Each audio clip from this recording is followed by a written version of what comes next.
Okay, we're recording now. We're recording now. Okay. All right, cool. So I am going to hold you to it. Can you give us just a quick recap of what went down so far? All right. Well, sorry, firstly- everybody. Firstly, I just need to apologize. We've had technical issues with my computer. I don't know exactly what's happening with my OBS, but I've been showing like skipping like 100% of frames like when I tried to stream like when we started streaming. So I don't know exactly what was happening. It seemed like the audio was fine, but when we went live, this has not happened before, but like essentially we were streaming nothing. So yeah, we couldn't resolve it while we were streaming. We'll figure out what happened. I'll stream like some other stuff during the week, and hopefully I can figure out what's going with my channel. But yeah, so I think we've just abandoned streaming for today, and so we're just going to record. We're recording this, and we're just going to upload it to Twitch and YouTube. So apologies for that. So we're just going to record this session. Anyway, so just to recap, last we left off, our heroes left Dragon Barrow with the Sword of Dragon Slaying. Sink is in possession of the Sword of Dragon Slaying, but he's not with us this week. Where'd you go? Sorry, go on. We're on our way to the Sword Mountains. We're going to, I think, this peak here.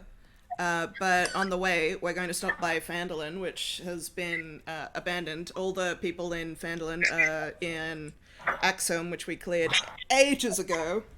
And that's pretty much it. That's pretty much all that happened last session. There's not a whole lot actually happened last session.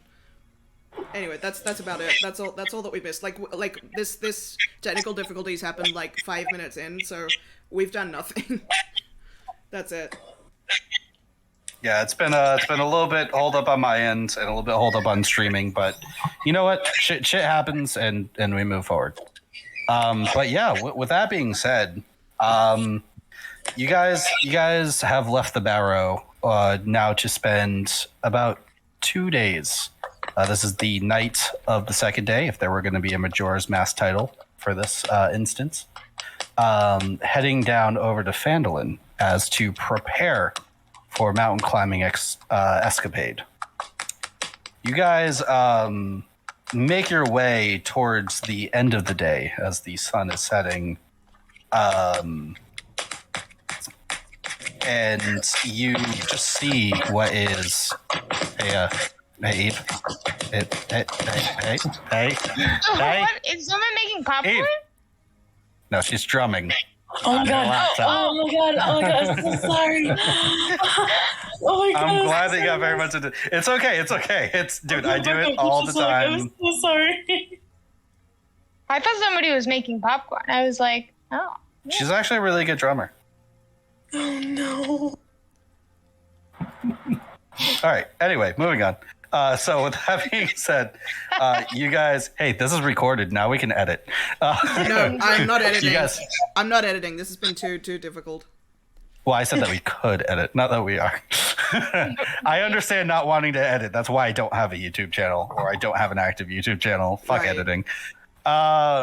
So with that being said, you guys make your way over to Phandalin as you see what was once a bustling village with many friends and faces that were familiar to you over the beginning of this adventure. You now see what seems to be just empty streets and the cold wind kind of blowing around dust.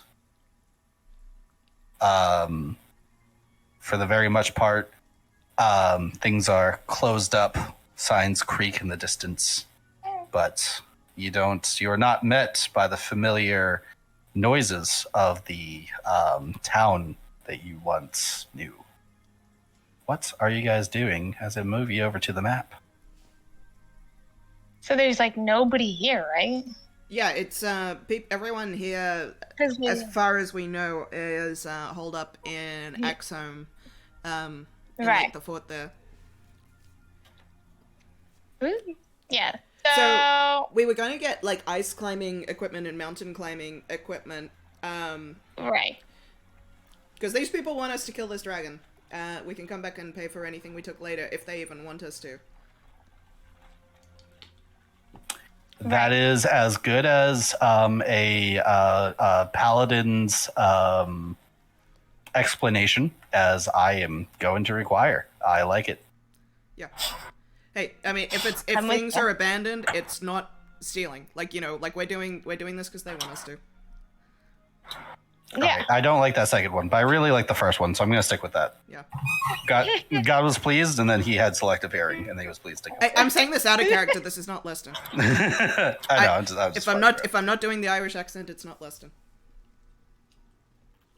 So yeah, with that being said, you guys roll into a quite abandoned town. What are you doing first? I revealed on the town. Basically, I remember that I had this as a map overlay that showed me what all the locations are, but there's no more spoilers. You guys know this town. You guys have been here for a while and definitely familiarized yourself with it.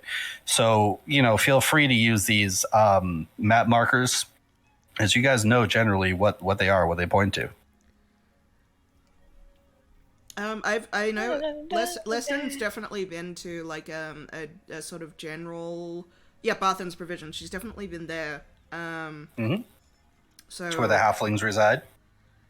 But she's also done business with him before, so I think she would probably go there first, as like a place that might have like ice climbing type gear, like provisions. So you would. Traveling. Because Phandalin is located really close to the mountains, the Star Mountains. Let me just quickly check before. Nope.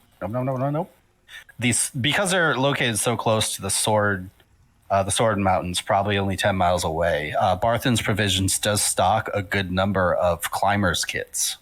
Yeah. Climbers kits do have a weight. And it does look like within the haste of leaving Phandalin to head for Axholm, you guys have seen that, yes, a lot of stuff has been left behind. What has been taken is what's needed. So you actually do see maybe like some of the water skins are gone. Maybe some of the sleeping rolls are gone, you know, as they probably needed to, you know, make sure everybody was comfortable within where they're going. Some of the carts in the back are gone.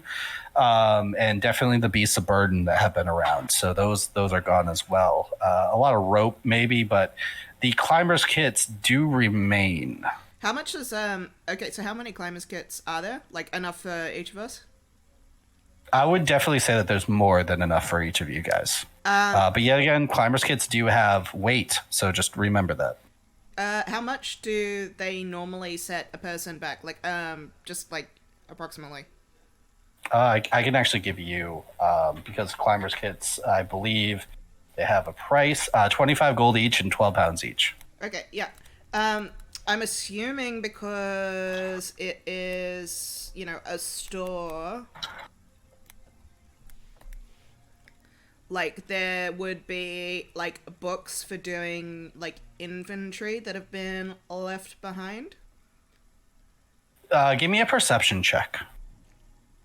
I like where you're going with this. So like, you know, like behind the counter. All right. Yeah, like ledgers is what you're talking ledgers. about, correct? I'm looking for a ledger. Natural one. I'm going to use an inspiration. I've got so many. And I've got time. I mean, I'm taking the time to look as well. I'm going to assume that you're taking the time, so I'll just call it advantage. You know, you're not in a rush. You guys are probably going to spend the night here. Heath Ledger. Right. I'm literally looking around behind the counter. So let's just call that the 17. Like I've taken the time to look. Yeah. Okay, so I look around behind the counter and like find the ledger. Yeah. Well, actually, let me stop you there because you do look around in places where ledgers should be. You're a little bit familiar with a shop, even though your family owns a shop that is. Well, it's a weird shop. You know, they have oddities and they're a little bit weird, but they do know a thing or two about bookkeeping, and you have been around that. Right. You actually do find that there is a place behind the counter where a ledger should be, but yet there is a rectangular absence of dust. Okay. If there's no ledger, are there otherwise pieces of paper? like books? Oh yeah. There's paper and parchment that they usually sell. So you'd be able to take a piece of paper off and write whatever you want. I will do that. I will write down IOU 1, 2, 3, 4, 5 climbers kits signed Leston Wood Sprite. I'll put it down underneath like where like they would normally keep the money. Put it down, and I'll take 5 climbers kits and give one to every member of the party. Alrighty. Now there are other things still here, so if you guys want to ask me what remains, I'll roll over here if it's really important. Probably not a lot, but if it's not important to everyday life, it's probably going to be there. So if you guys have any questions, and there are other things in this town too, so feel free. What's included in like the climber's kit exactly? I can give you a quick. I think I refreshed this page over here. But I think I can tell basically, you. it's needed to make checks. Oh yeah, so Climber's Kit has special pitons or pythons, however you say it, those things that you nail into the rock side, boot tips, gloves, and a harness. So it does not come with rope. I do. But it comes with the got things to anchor a rope. So essentially, I'll tell you sort of what it does. It says you can use the climber's kit as an action to anchor yourself. When you do, you can't fall more than 25 feet from the point where you anchored yourself, and you can't climb more than 25 feet away from that point without undoing the anchor. So basically, it means that like if we're climbing up a sheer like mountain, we're not going to fall to our death if we like roll really badly on a check. So it's like it's really, really, really good. Like, it's the sort of thing that we're going to need to have for what we're doing. Also, just generally flavor-wise, if you guys are climbing a mountain and you don't have a mountain kit, the DM's going to get a little mad. Yeah. What if you're an insane free climber? Well, big risk comes with big rewards, or a flat goblin. I mean, it's literally the difference between, like, falling to your death and not falling to your death on treacherous mountain. I'm not saying that it is impossible. I'm just saying that it makes it easier and falls upon that category of may make travel over mountains faster. And it's literally the difference between one roll can mean your character falls to your death and doesn't mean that one roll can mean your character falls to your death, essentially. All right. So, yeah, you guys have taken that. And then, again, just let me know, like, what else are you guys doing right now? I'm probably good for rations. I've got like 10. Rations are actually totally not good to for be rations. found. You can see the shelf where rations were. Yeah. However, it seems as though they were taken. Yeah, but I mean, I'm probably good for them anyway. Is Naga good for them? Any like winter like gear? Oh yeah, that's right. Good for them. Winter clothing. We're going to fight an ice dragon. We should probably get thicker clothing. Yeah, I think that's considered traveler's clothes if you have that on your. See if we've already got that. Nope, doesn't look like it. Scan's just gonna start breaking things because this goblin ADHD is acting up. Climbing clothes, traveler's clothes is 2 gold and 4 pounds each, but climbing clothes do give you the means of having an easier time in colder climates. Yeah. So climber's clothes is what we want. Is there a difference? Traveler's clothes. Travelers. It's just different from common clothes. Like traveler's clothes is meant for the weather. I'll just add that to the IOU. All right. I'm assuming You we're all hear- getting traveler's clothes. You hear a pot smashed in the background as a goblin is there. He starts painting with like, I don't know, something on the walls, like his name, but it's spelled really badly. You can probably find some like bottles of ink around, probably the same one that Leston pulled from. He starts painting like Scange City. I owe you on the one. wall. I owe you 1 pot. 1 vial of ink. Yeah. and one wall repainted.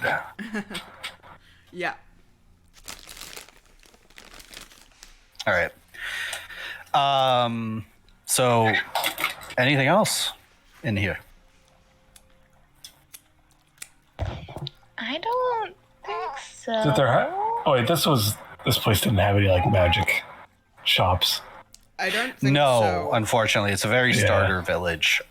Isn't this the town that we started in? Yeah. Yeah. Yeah, that's what I thought. It's the starter village. Yes. Yeah. Also, if you play Mines of Fandelver, you start there too. Different time frame, same people. Weird. You guys know that there is a weapon and armor store carrying, basic equipment as well over there. I mean, I think we're good for that, but I mean, unless Eve wants to get more stuff for her zombies, they might need more like weapons and armor. I think the rest of us are probably good. Ma'am, they prefer to be called living impaired. Ma'am. I would Stick like. You can stick iron bracers on each rib, get extra protection. That's Reinforced. I would like more things, but I don't think I have the gold, honestly. We're just taking things You don't and need writing to go. an IOU. Oh shit, yeah. Duh. As Usually Leslie I says close with a that. mouthful of like chips from the shelf. In Leslie's eating her ration for the day. I'm actually, I'm gonna do that actually.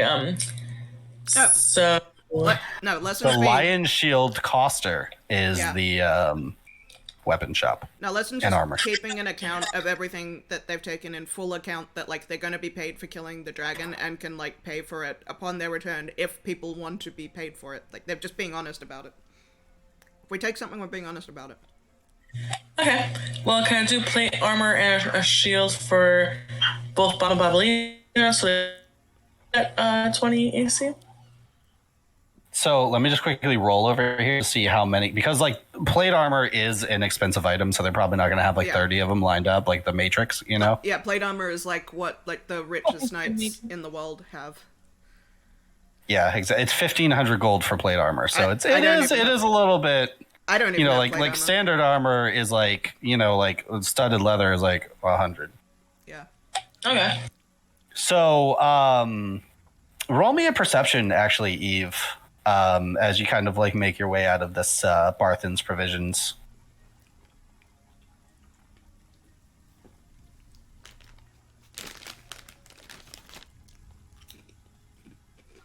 Perception. Eve is gonna roll. There it is. Yet again, 7. you guys are not like pressed for any time. It's kind of quiet here, so We're taking as yet much again. time to look around as we need. Right. Eve, you start walking over towards the Lion Shield Coster. I assume everybody else is behind her. You know, We're all traveling together, I think, unless otherwise stated. and you see that the door to the Lion Shield Coster is open, but Eve, with the 14 on advantage, you notice that Babalina is beside you.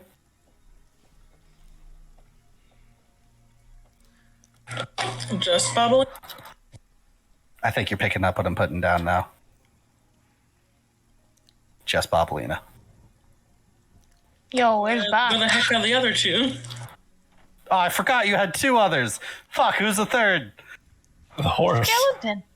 No, there's another one. There's Oh, right. I forgot. That's right, Yeah, she got a well, new murder. one. You guys killed. Yeah, she got a new one. What's the new one's name? I forgot.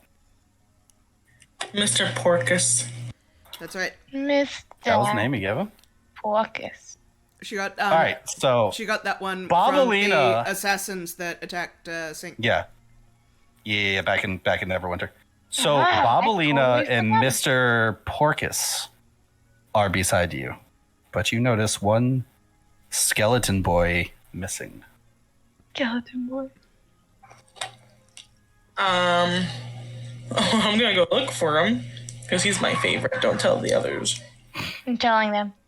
They look at you and rattle their bones in disapproval. Oh yeah, where the heck are you? With that being said, you also, as I said, you also see the door to the Lion Shield Coster open, which is the weapon shop. Like, that's where the expensive shit is. So, what do you do?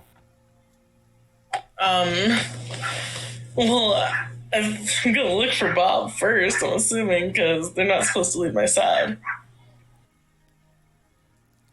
Where you're looking for Bob? Where you starting?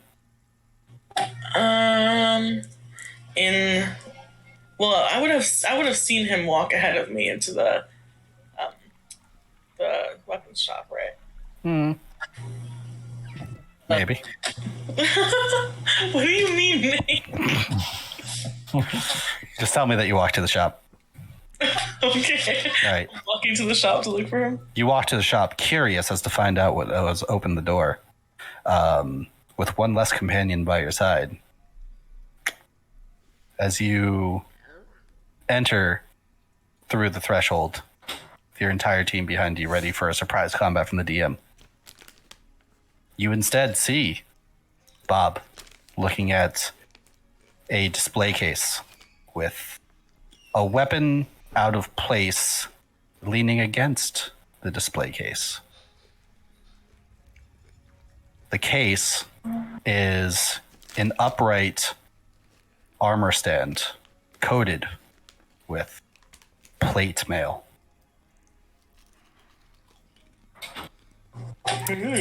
He then looks over at you. And he goes, Looks please, back please, at the plate please, now. can I get it? Damn, I was gonna say that. I'll play Bob. I got this. So what do you do? Sure. I look very confused because he doesn't speak unless it's something like. Cryptic. Yeah, you can have him. Funny as you mentioned that, because Bob looks at you, now standing beside him, as you've said clearly into the recording. And he speaks his whispery double speak. I feel like I need this. And he points to the plate mail. But then he points over towards the right, and you see what looks to be a long staff with a bladed weapon at the end. These are familiar to me. Can I inspect them? For like carvings or anything? Yeah, just roll me an investigation.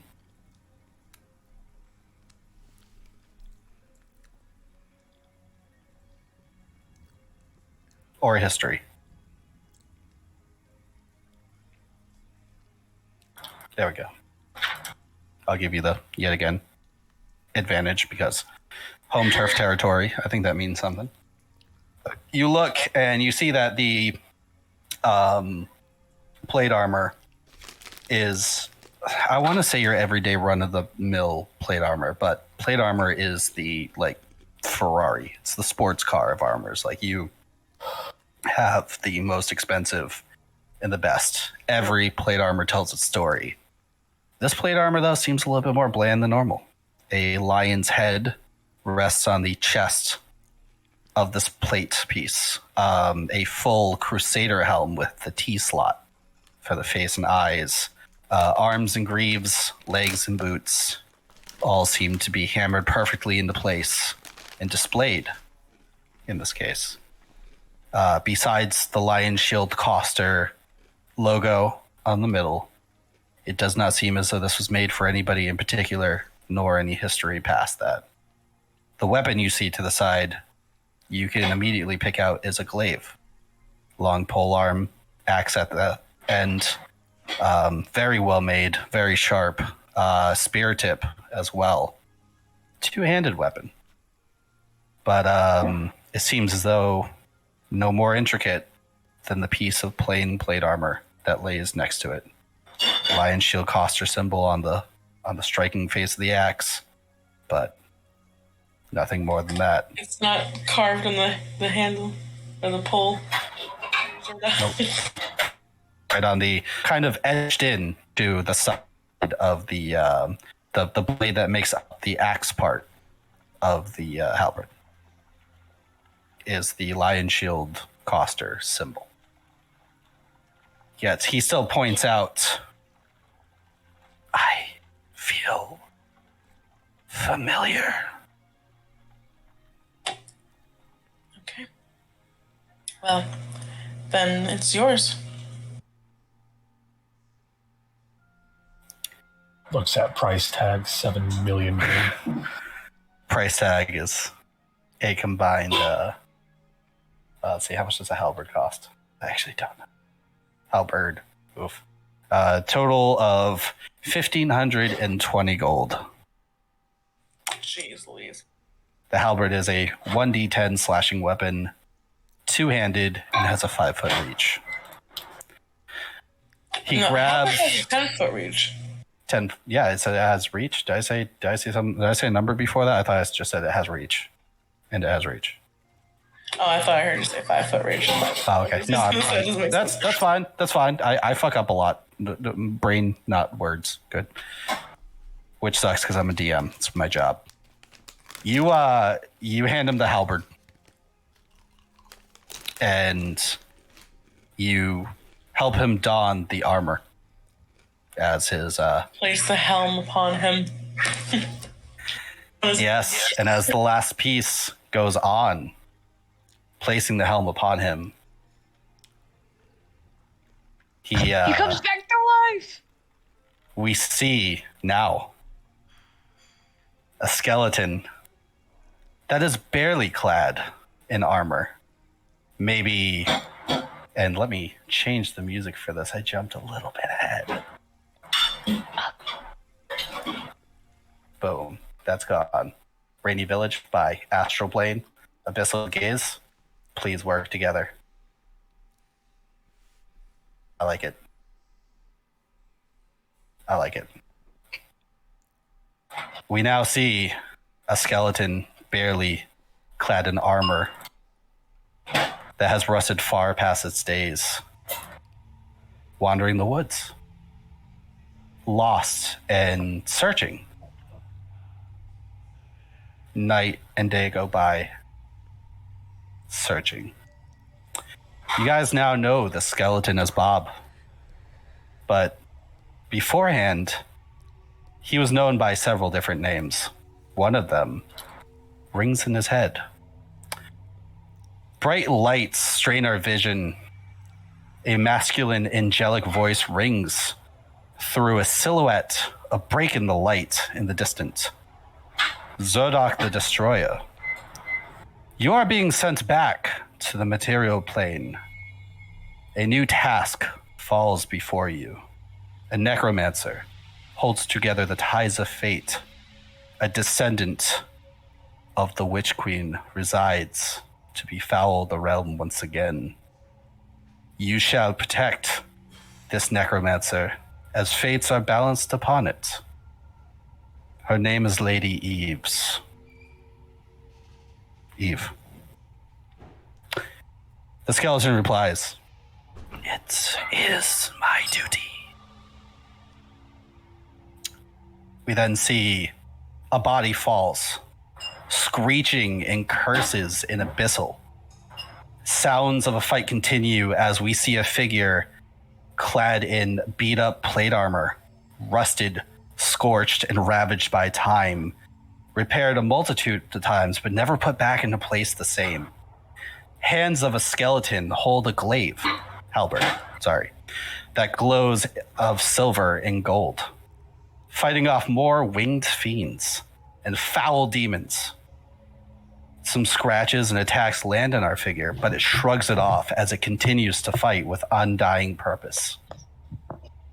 As the camera zooms out, an obsidian dais of 10-foot diameter protrudes from behind this figure. In front, a small army of demons fighting to get past him. Unable to, as this figure fights with ferocity, methodically, as if all it knows is to stop them. we go back even here. A portal starts to generate from the obsidian dais. We see again a group of demons twisting in their own ways, making their way towards, yet again, the dais. But upon it, what looks to be an opening, a tear in reality, paper-thin shroud that from an angle, you can see not brimstone and ash on the other side as the room would suggest, or as the place would suggest, this vast area. Instead, you see through it what seems to be a throne room that just seems to be almost this picture hung in midair with an unstable ovular frame of flames. We see our figure standing there, yet again, different, almost as though less battles have been seen, standing ever vigilant, reacting from what seems to be his post by this dais to the intruders. Through his dented and battlefield-tried armor, you see strands of flesh barely clinging to his face. Only half a face shows, as one eye of iris and white kind of squints down on these enemies coming towards him, and the other of green flame accompanying the more skeletal side. He prepares his weapon, a battered staff-looking weapon with an axe head on the other side. You will not set foot in that realm as I still stand. 1,000 have fallen before you, and 1,000 yet more will on this soil. Rings out as he prepares to fight. Many fights before many demons were slain, before access was denied to the material plane from so many of these demons, we see our defender yet again in a new place. Dented engravings of Tyr, as well as a crest from another time prominently worked into multiple parts of his armor. A knight in full armor from head to toe, found tattered and bloodied as he tries to bring himself from the unforgiving ash of the plains of the abyss. A powerful looking figure looms over him, static bursting from it as though its very existence clashes with the plane itself. Wings by its side, and even though they don't move, the being itself still hovers but inches above the soil. The figure is donned in golden armor, also with the symbol of Tyr, reflecting light that seems to not exist on this darkened, hellish plane. A masculine voice yet again leaves the helmet. Arise, my warrior. You have much work ahead of you. Rise. Work. What of my current task? What of the battle? It is quite unfortunate. The battle was lost. You and your friends perished underneath the Witch Queen. Our figure now getting up from the ground. Then, is my duty concluded? It is not. Your mortal body, Nahum, has left you, but your soul has been intercepted by us. What is to become of me now?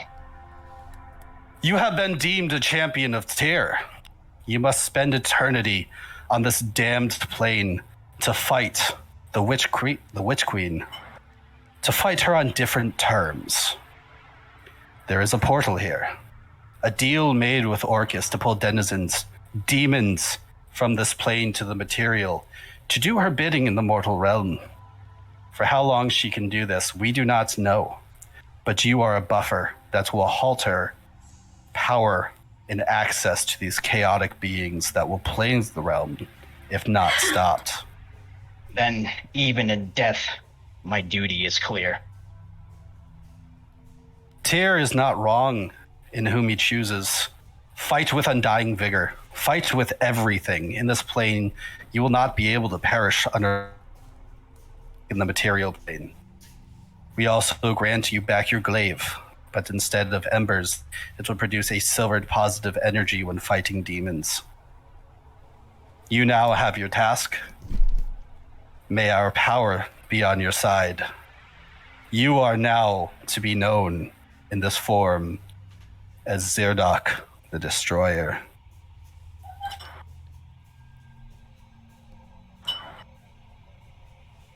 The figure nods.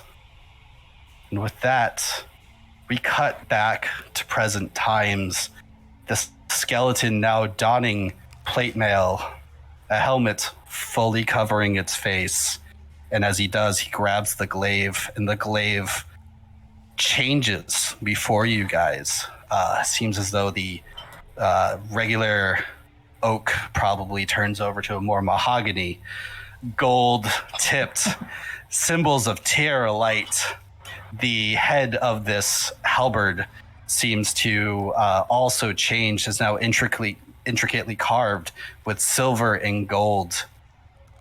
I am going to type this into the chat, but I need to let our necromancer know, Eve, your Bob, or Zerdok the Destroyer, has gained both the Polearm Master proficiency or feat, and also, when attacking demons, an additional D4 silvered radiant damage.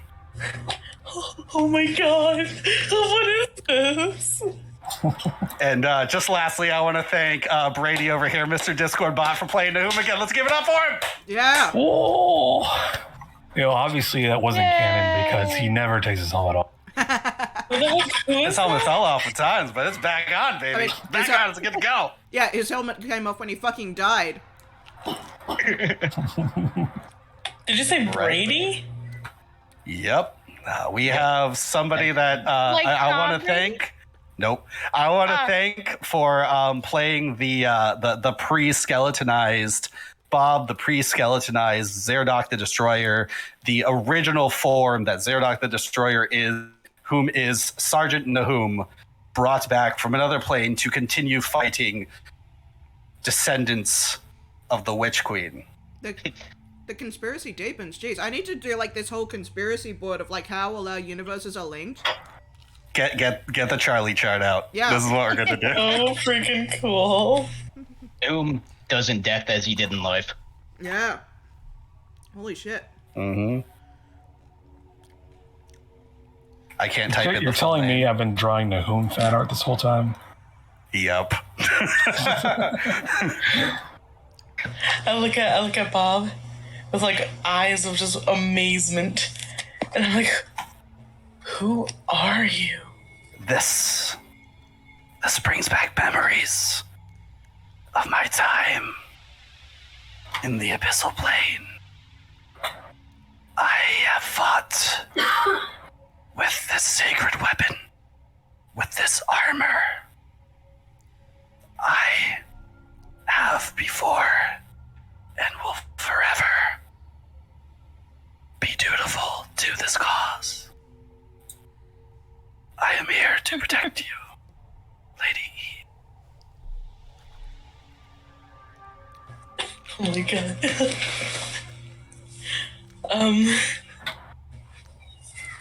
Well, thank you. I don't know what to say. This is too cool. I don't know what to Say say. anything.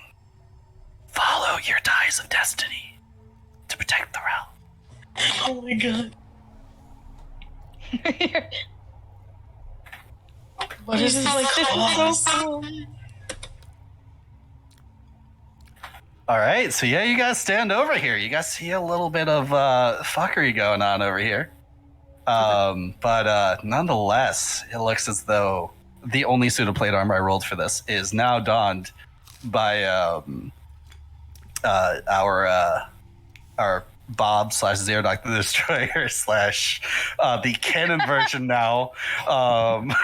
Yes, Sergeant Nahum, a name that was lost very long ago in time, but the martial skill and duty to protect has always stayed. What's the name? What's the name of our cinematic universe? Is it the Fried Chicken verse because it's all linked by Fire Shield fried chicken? Yes, that's it. That's canon. That's canon. The Fire Shield Chicken universe, the FCU. FCU. The FCU. It's canon. FCU. Oh man, it's great because I think Brady also played in that campaign too, the Waterdeep campaign. Was that you, Brady? Yeah, I was in that. Hell yeah. I was also in a campaign where we went to the Lion Shield Copper. Didn't we? Oh yeah. That was with It is. It is. Yeah, it all ties together because I know for a fact. Didn't we mention Fire Shield fried chicken even in the Dragon Age game once as a joke? It is. It all links together. Maybe. I don't really fully remember it in the Dragon Age game, but I do remember it in Neverwinter as a quote-unquote throwaway joke. Just letting you know that was not a throwaway joke. I'm linking this shit. Oh, yeah. No. Like, I mean, they're in Waterdeep.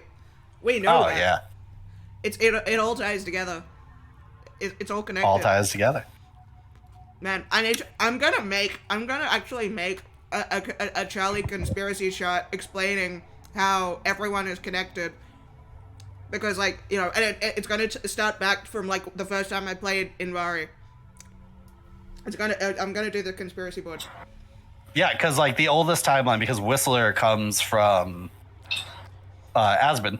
Yeah, and the oldest timeline has to be Asbin. Yeah, no, exactly. I played Invari once before that, too. Oh, okay.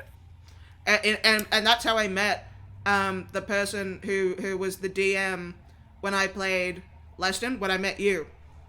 Mm-hmm. Starfall Island and Asbin happened at the same time. Yes. Mm-hmm. I'm gonna explain it all. We're gonna have like a 40-minute conspiracy YouTube video, and it's gonna be great. All right. With that being said, this giant truth yet again. Thank you, Brady, so much. Definitely hang around. I am gonna go back to voicing Bob. I'm sorry. This was a great. Dude, let him do it. But I can't afford to keep Brady on.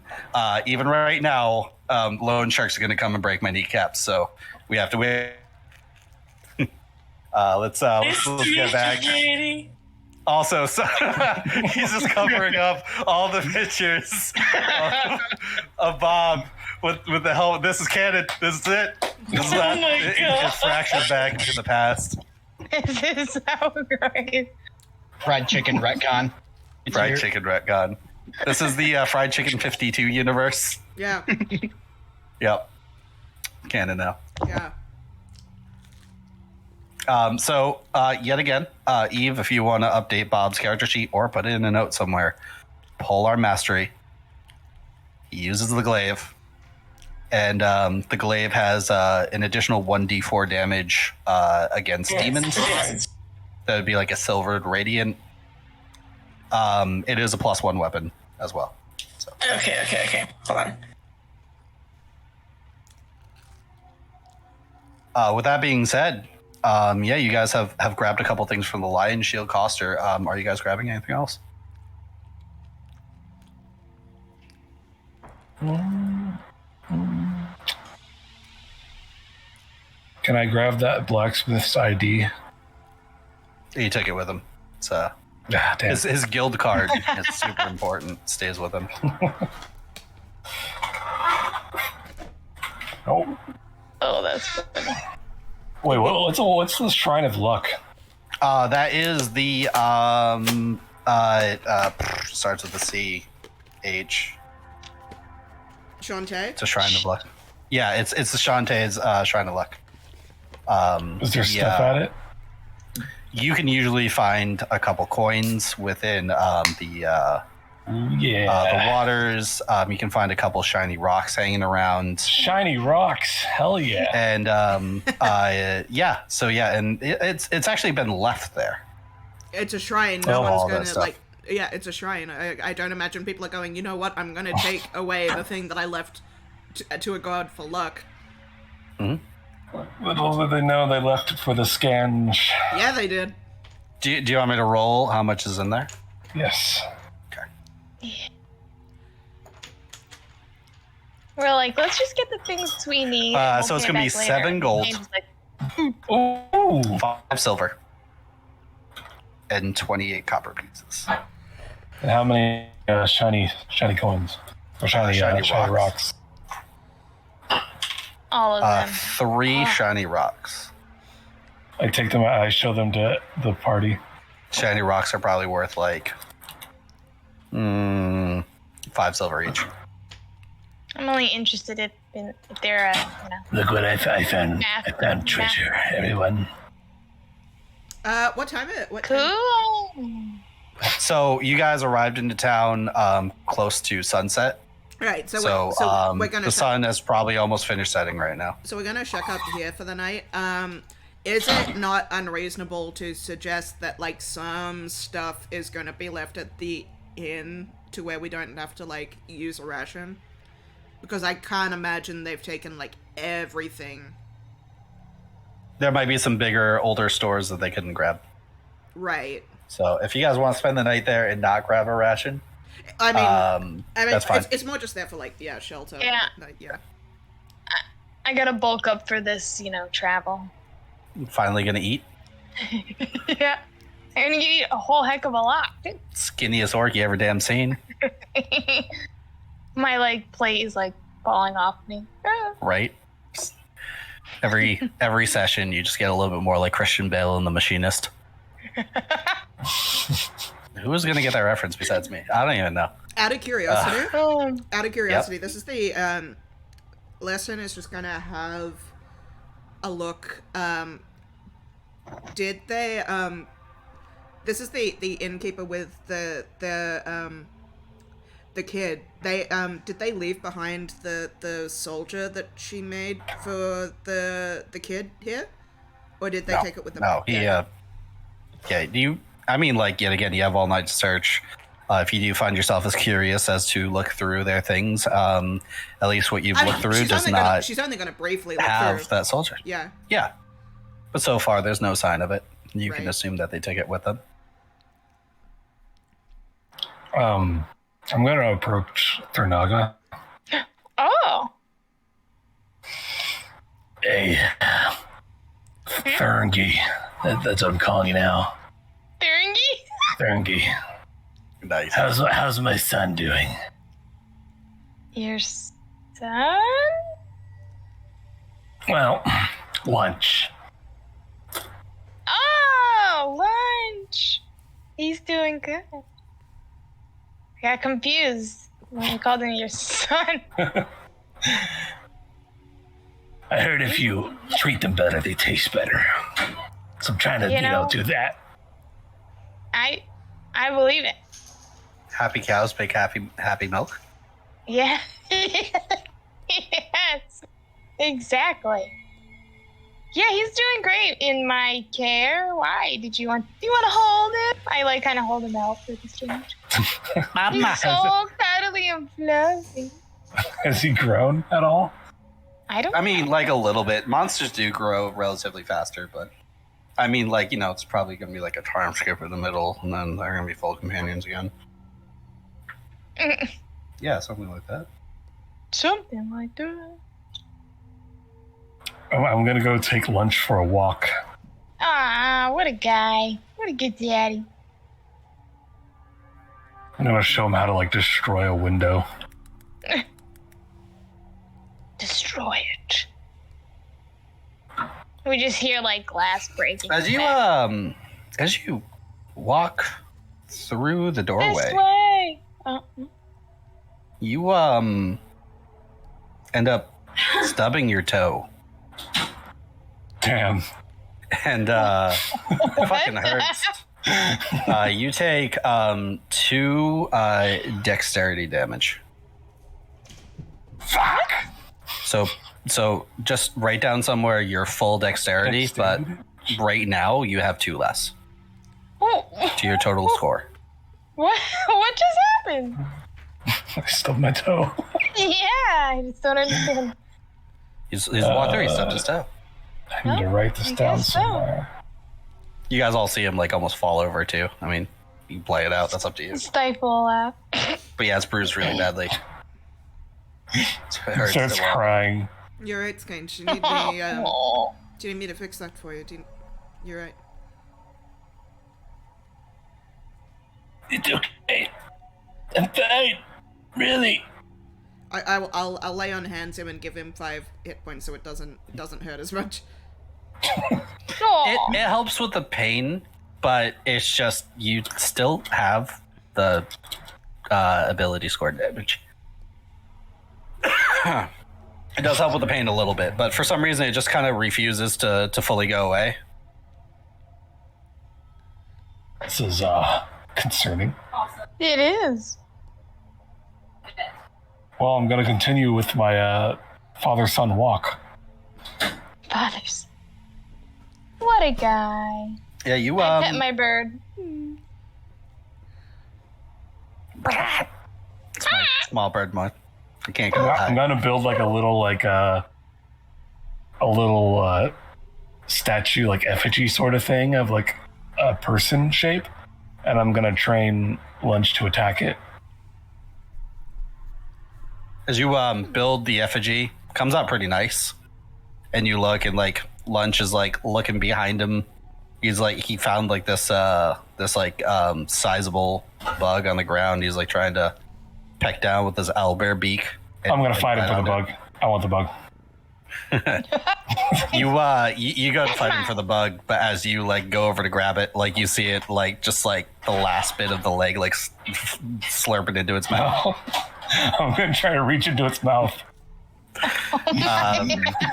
You do, and you open up the mouth, and it doesn't bite down on you, but it's gone. It's eaten. Well, now my Where's Stunt morale is damaged as well. It looks like right. It's like, Mama, because for some reason this thing talks, even though it shouldn't. Do I have another like, love bot situation on our hands. do I notice anything wrong with my blood situation? No, it's still there. Like I'm gonna like check in my wait, do I no, I have the blood bag now. I'm just gonna like check in the book. I'm gonna open up the blood bag and be like, "Hey, is we good?" You hear a gurgly voice like, "It's been a while since you talked to me. Why don't you feed me more blood? I need blood. Blood!" Okay, shut it. Nope, everything's normal there. Come on, Lunch. We gotta get blood. Oh my. I'm gonna go look for things to get blood from. All right, you want to just roll me a general like survival check, maybe? It's a 4. Yeah, you go into the woods and like you really can't find any actual game. You find some berries that are red. Ooh, blood on a bush. Yeah, I'm gonna like squeeze those into the blood bag. You squeeze them, and Such an idiot. they like go towards the blood bag, and the opening just rejects it like 2 magnets repelling each other. And you just hear, "This is not blood." It is. It's blood from the berries. Yes, it's Warm blood. Warm creature blood. Creature blood, humanoid blood, animal blood, monster blood. Not berry blood. not a bit. Well, And, I keep finding out here. an Eldritch Blast hits just the little berry in your hand, and the berry blasts away. What do you want me to do? There's nothing here. The only living things here is my friends. For your friends. I can wait, but my patience runs Shut the bag. thinner than what. I knew that was gonna happen. And we're done. So one day my powers are just gonna. Yeah. You're gonna teeter. It's mad at you, but also it's in a bag strapped to your side. So, like, pick one, I guess. It really took the short end of the stick in this situation. I mean, to be fair, it did used to be its own being, but then, like, I don't know, there was a powerful mage, wizard, necromancer that slayed this demon, and, it really didn't did have a a good number life on it. after that. All right, so are you guys going to rest for the night, or Yeah, any other shenanigans going on? I think I'm good. All right. You guys Yep. go upstairs to the beds. You see that the mattress and the beds are there. However, the blankets and pillows are gone. That's probably the easiest for them to pack, to just have some creature comforts. However, you guys have bedrolls, so it shouldn't be a problem. Yep.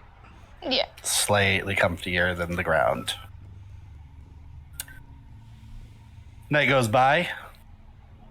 Daytime comes back up, and you are at the start of the third day of travel. Not that I'm counting for any reason, I feel like you are. just really pounding in those Majora's Mask references of a game that I've not really played as much as a lot of people have, but I gave it a fair shot. Quit halfway through. Yeah, I'm with you. Ocarina Gang. That's right.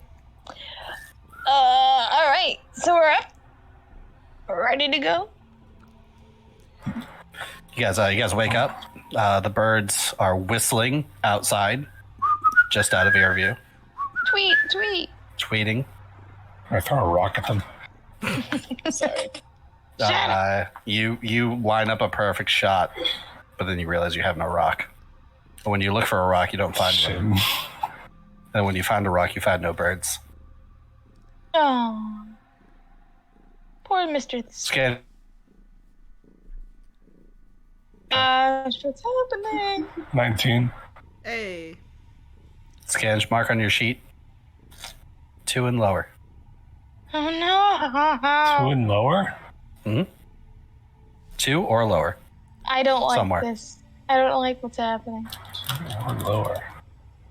Also, I need to have Wonder Boy roll me a d20. I'll hit him up later. Somebody remind me to tell Zink to roll a d20. Would you like me to Would you like someone to roll it on his behalf, or just wait till he's here? No, because it's really hardcore if he fucks up. That's true. All right, fair. I want that to be on him. Yeah. Otherwise, I would just roll it. We can write it in party notes. It shall be done. It shall be. So today is a little bit on the overcast side. A little bit of light snow comes out. Very cold mid-October day. Okay. I guess we're heading out. Unless you guys need to do anything else. No, I think we've got everything we came to Phandalin for. Right. I'm just going to give some facts. I will bring you guys back to the map. Eve. Yes. Slapping leg. Eve. Change. Can I ride on your big scary horse? Look at my horse. My horse is amazing.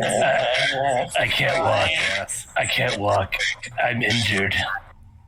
I pick him up from like the back. From the back of what? The back of his shirt. Oh, I thought you You know picked how, him up from like the like, scruff of the cats goblin fix neck. Yeah. Goblins have you're loose skin around putting their him on your necks. horse. When you pick up a kitten. Now we have Scange and Eve on top of a skeleton horse. Skeleton horse? A skeleton? A skeleton horse? Scange immediately is gonna whine. This is uncomfortable. It's bones.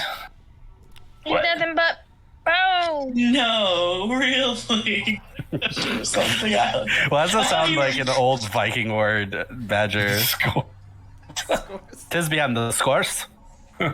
Oh, so you I need thought you to were squishy. you need to ride on the old scores, yeah. I feel like Ralph would say that and slap somebody. Rolf. Why did I say Ralph? Rolf. Eve, do you have like a bag hanging on the horse or anything? Like possession wise?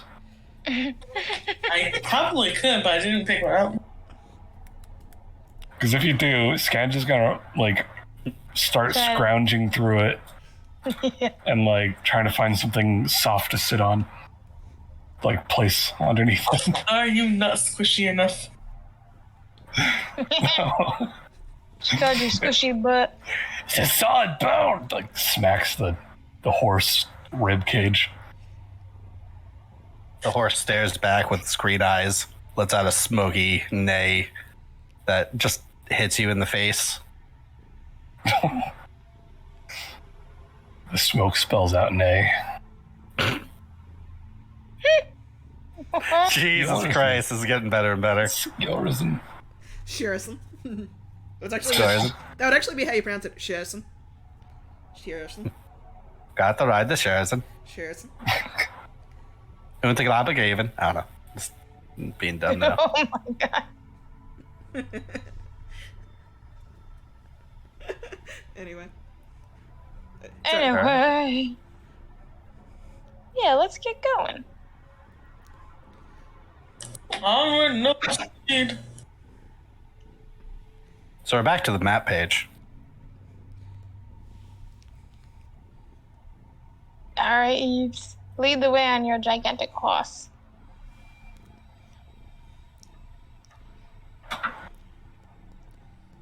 Just be my gigantic. Alright.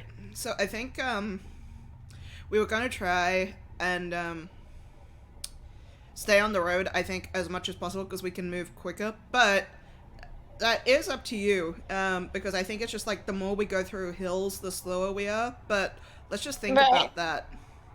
Because that's like 7 hexes through hills, but like we could go like boop, boop, boop. Like, I mean, that's like longer hexes, but probably faster. Like, can you, Safer. yeah, can you remind us, DM, how fast is travel through hills Hills are 4.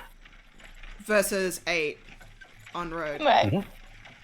Yet again, it's written down in the party, the game rules section of the Discord. Right. Should be the latest entry.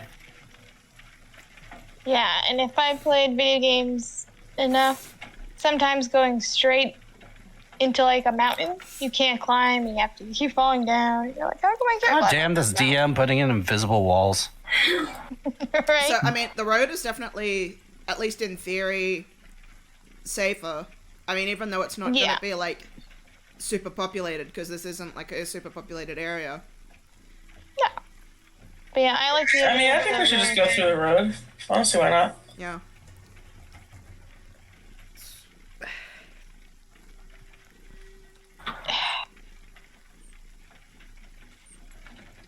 Yeah, I think that was our original plan that we discussed last week, was that we go like via the road as much as possible and then just like go direct from the road to the mountain since we know where it is. Right. Yeah. This is 8 squares, right? 8 I think hexes. so. I'm going to say, yeah, I've been reading something else, so. That looks yeah. about right. Yet again, that X on the side of the mountain, you guys have figured out is your target goal, as said by Sync, the Yeah. natural 20 history roller. Like, we know that basically this hex is where we're going to. We don't know like exactly where in the hex, but like that hex is the one we're going to. Where in the hex are we going? Yeah. Sorry. So we know it's pretty close to there. Right. Okay. Shall we keep going? Well, I think we need to stop for the night, but then otherwise, I don't know. Do we need to play that out, DM? I'll use a I ration. mean, like I'm gonna start just throwing to the side some traveling things that don't really matter too much. Right. I'll mark off a ration since that's a day's travel. Mm-hmm. That is still required. Leah. Ah. Why I gotta be talking about rations? And then it would be... I bulked up before we left, okay? Whoop. Then it would be... So then the furthest we could get would be to, like, this spot. Like, to the base of the mountain, basically, would be the furthest we could then get, which is perfect. Because we'd want to, like, camp at the base of the mountain. So that's perfect. So, like, 2 days to get to the base of the mountain. Ideal. Right, yeah.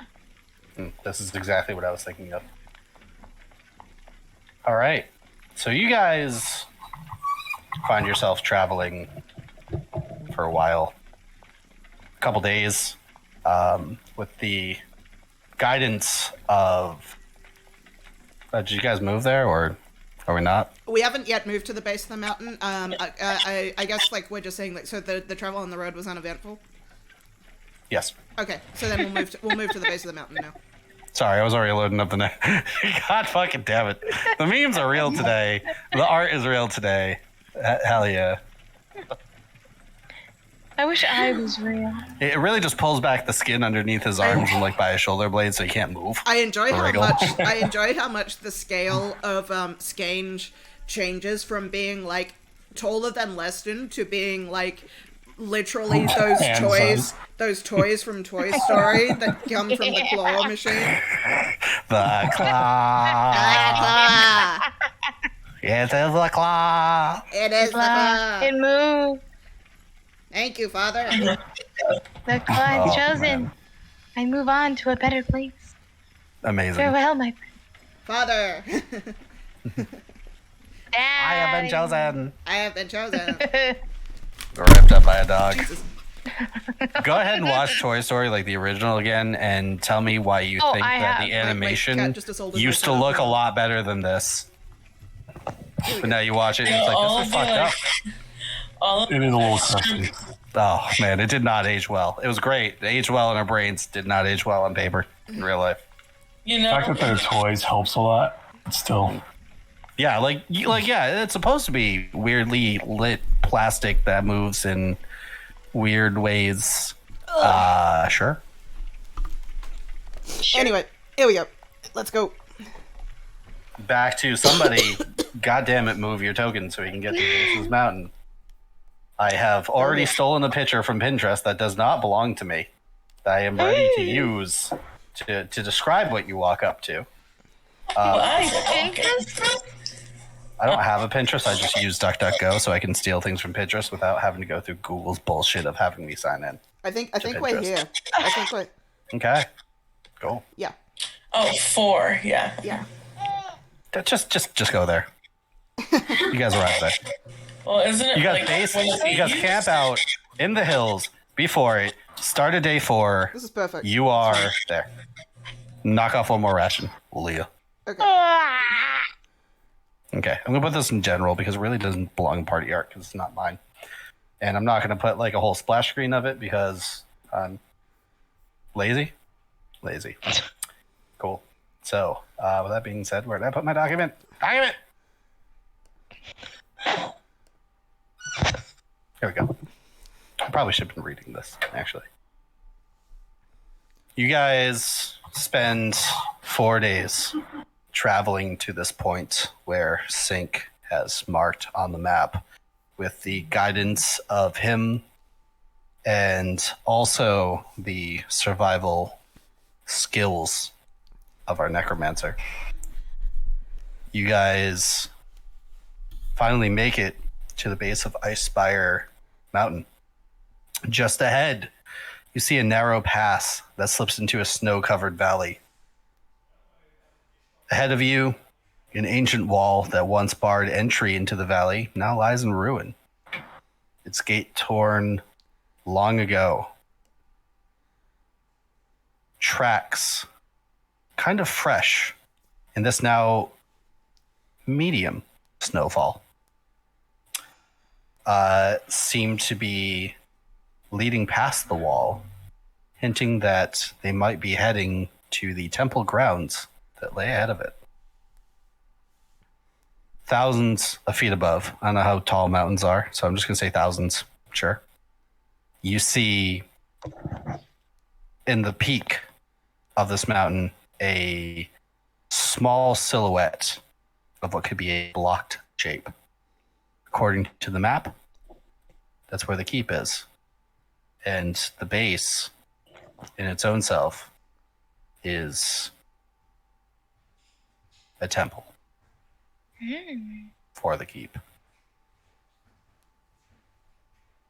What you guys are looking at in general chat? Oops, press enter on the wrong thing. Generally something like this. Don't exactly quote me. Oh. Spooky. Whoa. Looks like Dun, dun. World of Warcraft. It also Very much so. reminds me of the Wow.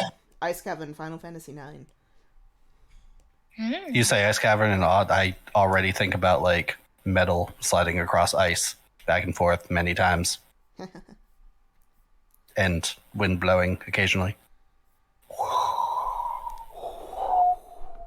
Right. Anyway, so you guys stand before this wall. What do you do? Does there appear to be like some form of entrance, or is it a sheer wall?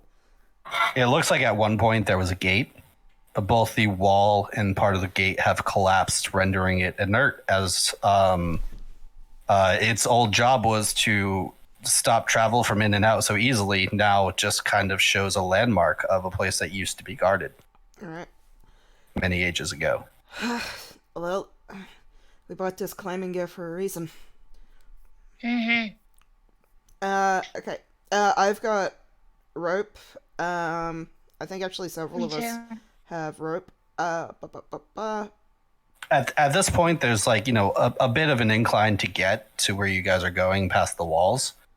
But there's no need for a climber's kit just yet. It's just, it seems as though this terrain rises, definitely as the base of a mountain would, but is not as insanely steep as probably the middle of this mountain would be, or near the jagged peaks of the top. Nevertheless, it's probably still a good idea. Like, I think our climber's kits probably have things like, like shoes that are like adjusted for it, like crampons and things. We're probably like they do have those. Probably glad that we have those. All right. Yeah, can I put those shoes on in preparation? I think they're just things you like snap on over your boots. Yeah. Okay there. All right. Let's go. What if There you you just go. have one big stubbed toe? Ice cavern. What? If you have a big stub toe, you can still put these on because they kind of go over your shoes. Yeah, Scant doesn't wear shoes. you can That's why wear you them. stubbed your toe. You can wear them like over your feet. Like crampons are like things that you can put like over your shoes. So presumably you could wear them over your feet if you need them. If you need to. Oh, Scange, roll a d20. Oh, Don't get a 2 or lower. Curse. It's 11. You're fine. But put 3 or lower in that space now. Oh no. I don't like this. Scange, you ruffle through the bag that was given to you, the fresh climber's bag. And you look through and, you pull out one of the spiky things to throw onto your feet. It's tieable. You're able to tie it to your foot. So it's better to not slip. And then you ruffle through the bag, to pull out the other one. And as you do, you see the extra gloves are in there, the harness. You see the pittons, special pittons are in there made for this. But no other boot tip. Lame.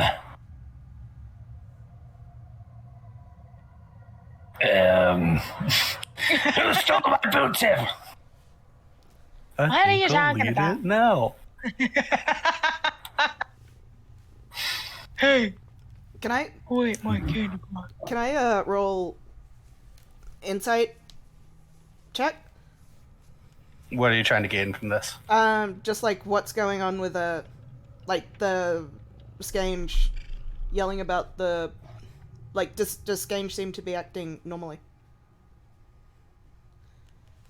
I mean, like, you've been with the man enough. You know that this goblin is acting normally. Okay, that's fine. Right. I just asked if I could. If I don't need to, then I don't need to. Yeah, no, you guys have been well acquainted, so it's history. He's still acting like his chaotic self. We're about the same size, Skinch. You can borrow my boot tips if you want. Where did my other one go? I'm sorry if I got one that was empty. That would be my fault. I am checking. Yeah, he'll. Oh, wait, do you have extra? I mean, I'm offering mine in exchange since I'm the one who handed out the climber's kit, so Leston feels responsible if she gave you one that was depleted. Because she didn't check it. Yeah, he'll take it. Yeah, he takes it. Yeah. Gotta check him next time, Leston. Yeah. Jesus. She didn't check them. Anyway, so you guys put on the boot tips, and as you kind of climb up this rising hill, you see that there is actually it kind of levels out more. Maybe they did some terraforming for this area. Maybe not. Maybe it's just kind of naturally this valley. But you see that beyond the ruined wall stands multiple buildings of an old architecture that's a little bit foreign to what you guys have seen prior. 3 pavilions hug the west and south walls of this sunken valley. A massive building sitting atop a 10-foot high landing dominates the east side. You see that even though some of the footprints kind of visit each of the buildings, most of these footprints lead to the main building, the one on the east side there. And what I'm going to do is I'm going to bring you guys to a map. Yay! Can I ask, do any of these buildings look particularly technological, or did they look more arcane? You would roll a religion or history. Both would apply here. I mean, I'm a flat... Oh no, actually I'm better at religion than at history. I'm still dumb, though. Would you roll? I'm switching still you guys dumb. over. 5. 5? Yeah. You can easily... Well... I can't... Sorry, you cut out for me. I can't hear what you're saying. yeah, am I good now? Yeah. I think that was on Okay. my end. Yeah. Yeah. So you can easily tell that these rocks or these buildings and architecture, it's not that of like an advanced civilization that has, like all these inner workings and stuff. This was more of like a simple temple, now crumbling stone. If it was elven, it would probably still stand, or if it was dwarven, it would probably still stand.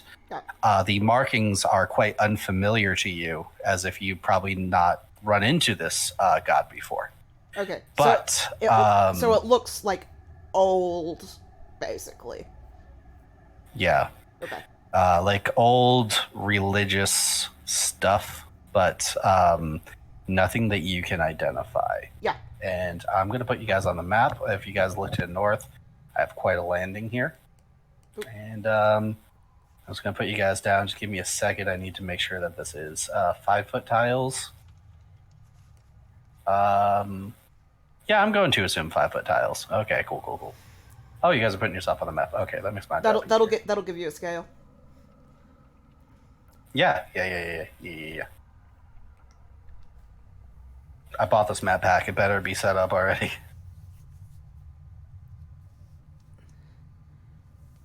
Just like on the page shows, it is snowing a medium amount. You're not looking at whiteout conditions. You're not looking at blizzard conditions. But you are not also like looking at very light conditions. Like there is some snow.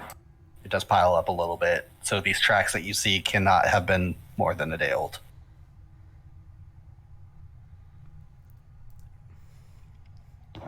All right, are we gonna follow them? I think we should follow them, but like be cautious about it. And look around, make sure like nothing tries to ambush. Okay, I'm just as a reminder, I'm riding my dog because Yeah, so my dog is always with me. I guess. handsomely phrased question. What are you doing with the beasts of burden? Are Sorry. you leaving them at the beginning of the Oh, yeah, place, we always or are you going in with them? We always forget that we have those. I imagine.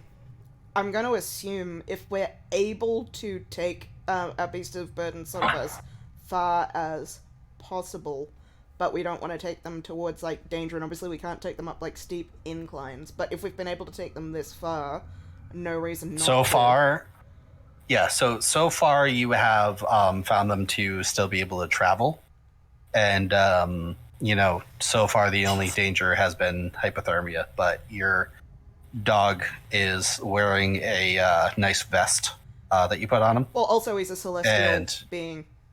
He's also a celestial being. Yeah. I imagine this is if we're sort of getting to a point where it's like structures. Maybe this would be the sort of point where we might say, let's just check this out before we take our creatures, like our animals, any further, because we don't want them to like get ambushed and die. Other than my dog, who I can like summon. Speaking of which, I'm just gonna make sure I have my spells in order for the day because I haven't done that. By the way, question for you guys: could you guys see?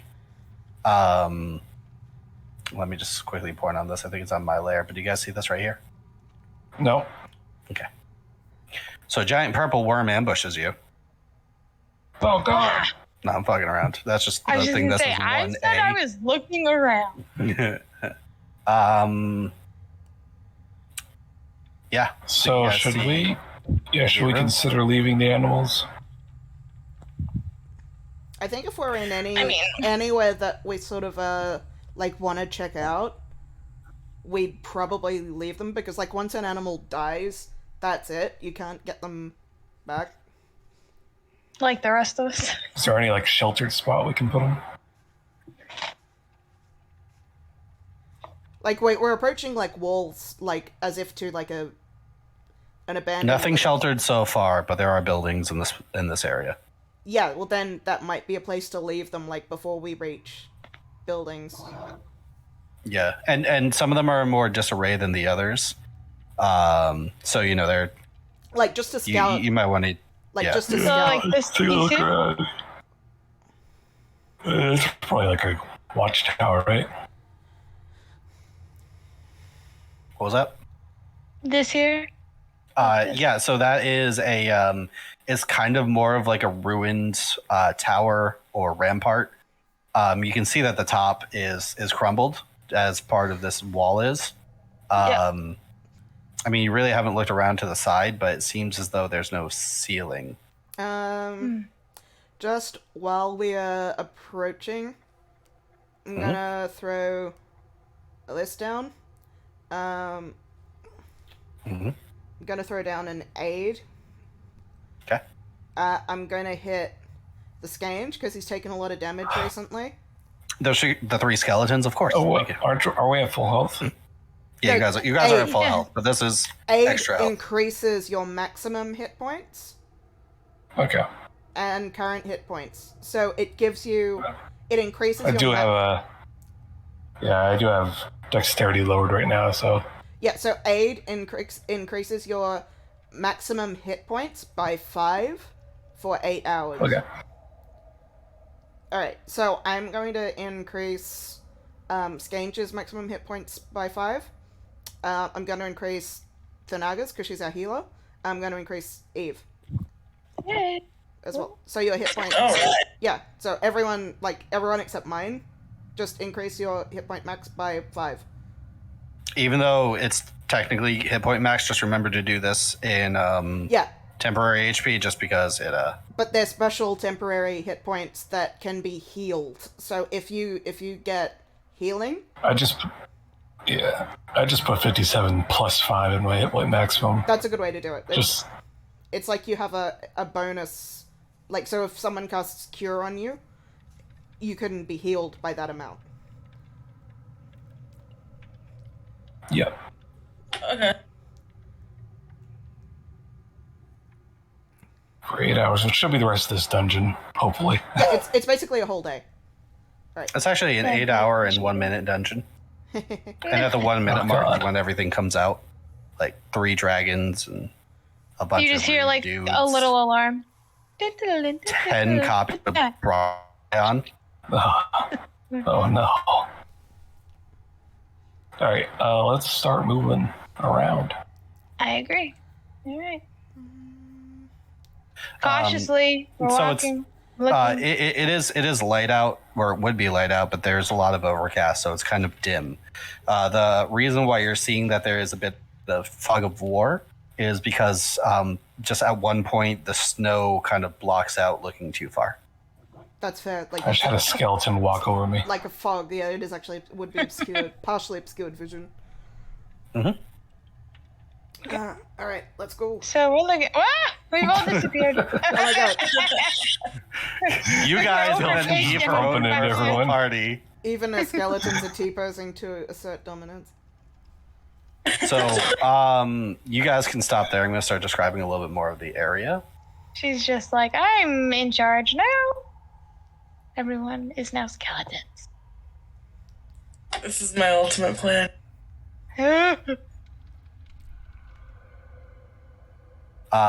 So just bear with me over here. So you guys start walking into this courtyard, the main grounds. Yet again, dozens of boot tracks mar the snow at the center of this broad courtyard.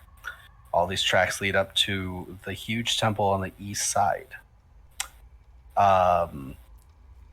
There is very howling wind. I would like somebody to make a perception check. Keep it minimal because I need 30 people rolling. Someone who's better than me, please do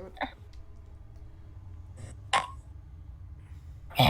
I did my best. Come on. So the wind is howling through the valley, just almost screeching in the distance. You think for a second you hear a giant wing flap.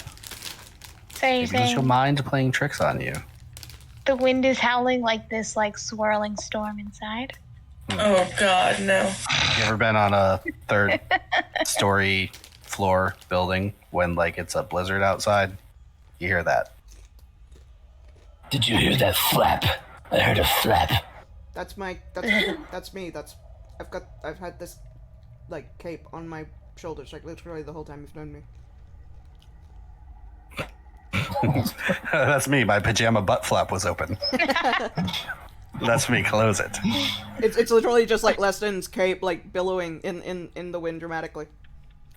I need you to feel the breeze on my cheeks. Oh, I can't reach the buttons. Do you mind? Boop, boop. What is this?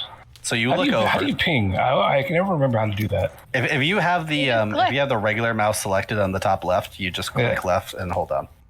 Oh, you hold it down. Okay. Yeah.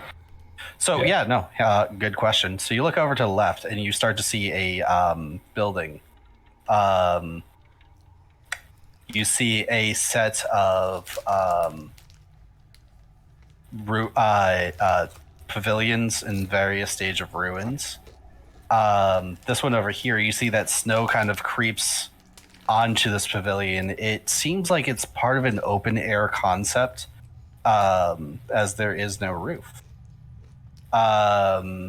You see kind of from the side that there is like this like goldish, copperish reflection from that area. As you kind of like try to stare through the snow. From over here, the right? The left, right over here. You were asking. Oh, gotcha. Yeah. This Let's over check it here out. looks like the steps, and you can see the silhouette of a giant temple past. Okay. But you can only make out the shape. Not too far past. Yet again, it seems like most of the footprints go up this way, this way, this way, and this way. I'm gonna stick close Far to less strange. footprints go this way. I'm just gonna go up until I see something. I'm So gonna stick close to this gate. if you two want to stay there while I reveal things, if everybody else wants to creep up, they can. Sometimes just from need the to do rear. regular reveal.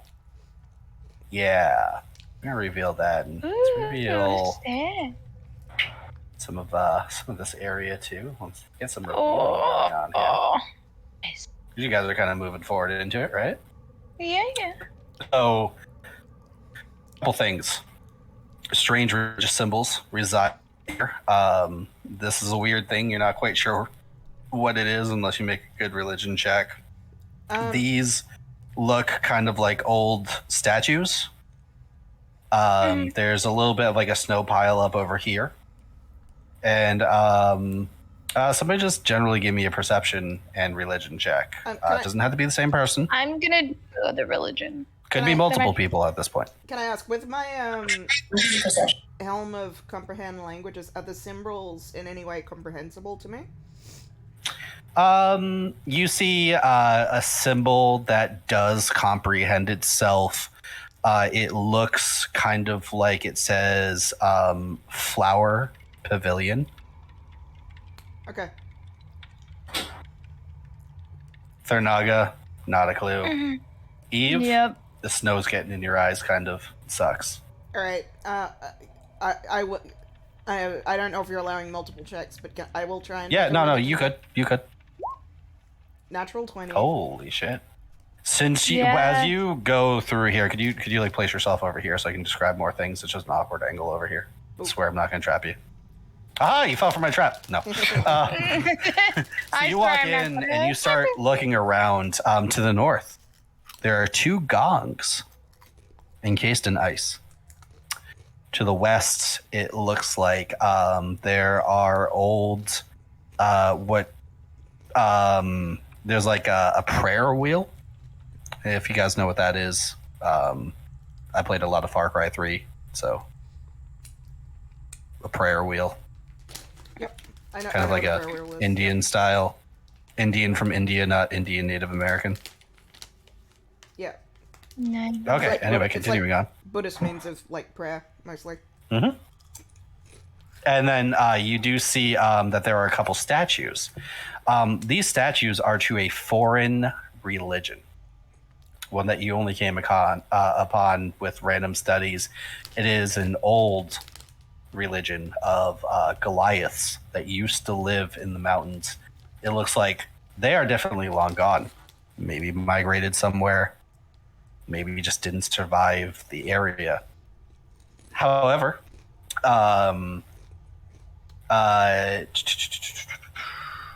this definitely looks like a place for worship. And let me just see if I can get that religion name over here. It is. You said worship, but I heard warship, and I'm like, what? Warship. Warship forward.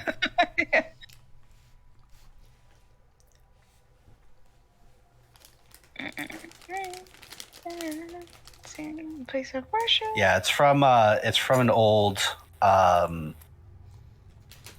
sect of religious monks that generally fall under Kaldrfell. Kaldrfell? Kaldrfjell. I remember that word. Mm-hmm. It was written on the map. So we're in the right place. And yep. And with that being said, you know that they have several sub-religions that you are no longer going to have to roll for, and I'm just going to say that when you gaze upon them, you will know because you have rolled that nat 20. Mm-hmm. Yeah, I like not to have a lot of rolls. Can I just like broadly say, like, this religion, is it generally known as like a like good, bad, like chaotic, lawful, positive, negative, like dragon worshipping, god worshipping? What do I know about it other than that? It's a little bit martial, and it's a little bit primal. Okay. So like it's not really like a modern religion. It's like you came upon like maybe like pagan. Like more of like an Aztec god or maybe like Viking gods. It's like Viking gods. They have their own pantheon. Okay. But like it's not really to say like they're good or evil. Some are good, some are evil. This so far you haven't seen anything to suggest either way. so Right. far. Okay. So, I'm just trying to gauge like what my perception of it would be. So it's kind of like I guess it would be like the perception of like like a I guess you'd say pagan, but not in like a negative way. Like Yeah, just in a misunderstood way. yeah. As you look over to the left, we'll give this to you. You see that there is kind of like a 3 that did seem to stand the test of time, luckily. Barely holding on. It's not like it's magic or anything. It's still weathered. It's just thin, so it's hard to push over. And you see that kind of within there, you see that this is an altar with the Calderfell markings, and it looks like there's a monk on there. You don't know who the monk is, but it definitely seems like they worship. They have signs of the Calderfell. Calderfell. Yeah, what you said. So like an engraving of a monk, or an actual like remains of a monk. So I'm gonna go 2 ways with this. One, it does look more like a Buddhist statue kind of sitting atop a dais. Mm-hmm. Amadeus. Amadeus. But it's it has markings all over it, as if tattooed on this man's body.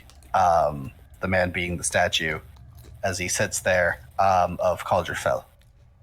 He looks like a fairly, I wouldn't say out of shape guy, but I wouldn't also say like in shape. But the tattoos that mark this, what you assume is Goliath, because the way that the bone structure might show, or what would be if it was a real person, is the Calderfell markings. Yeah, but it's a statue. Mm-hmm. Okay, cool. I will have a look at the statue. I will, as I'm sort of going, I suppose Lesson's like a little bit distracted, but she might just be like saying the odd word. I think she's not like fully relaying it to the party because she's not very good at that, but she's probably just like saying, Calderfell. Like, like she might be saying that, but she's probably not relaying everything she knows. Not because she's like trying to withhold it, but like just probably because she's just like thinking. Is this name supposed to be like? Is this name familiar to us? No, it's very foreign. Okay.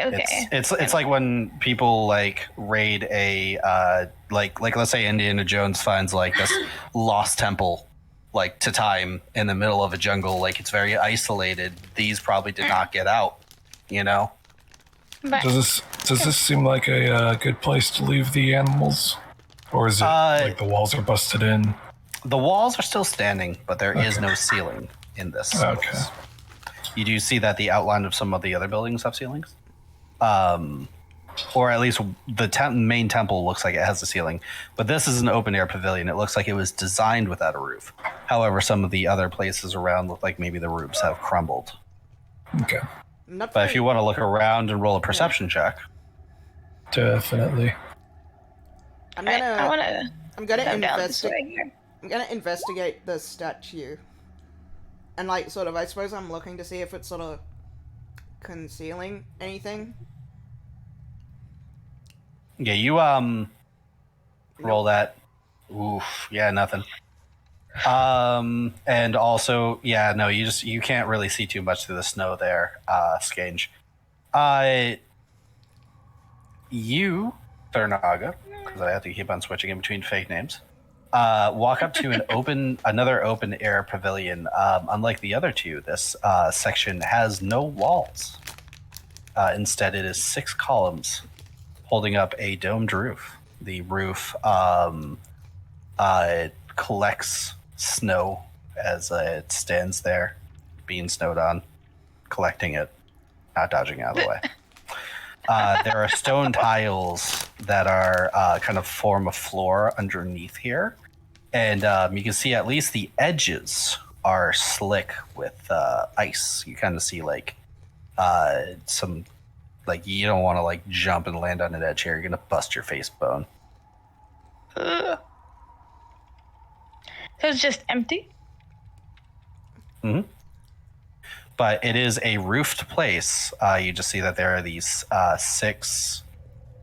So it's basically like this. Over here is the ground, and then there's these 6 columns, and they hold up a roof, kind of like Roman building, just column holding up a roof. It's The fuck are these people? Out a roof, and then they build a roof without a building. A roof without a building. You know, they're people. See, kind of off to the side, more or less. It kind of like the valley kind of settles in the back here. You can see kind of the rest of the face of the mountain. There's another pavilion over to the south. This one looks like, from what you can see so far, Thurnaga, a full pavilion with walls and a roof intact. Ah. How interesting. I'm gonna come on over this way. I'm looking around, keeping an eye on my people. I revealed a lot more. You guys have been really going at it. Okay, I think at this point I'm gonna sort of come back towards like Eve and sort of like relay to her what I found out about Calderville, and sort of like I suppose walk with her like towards Eve and Scange.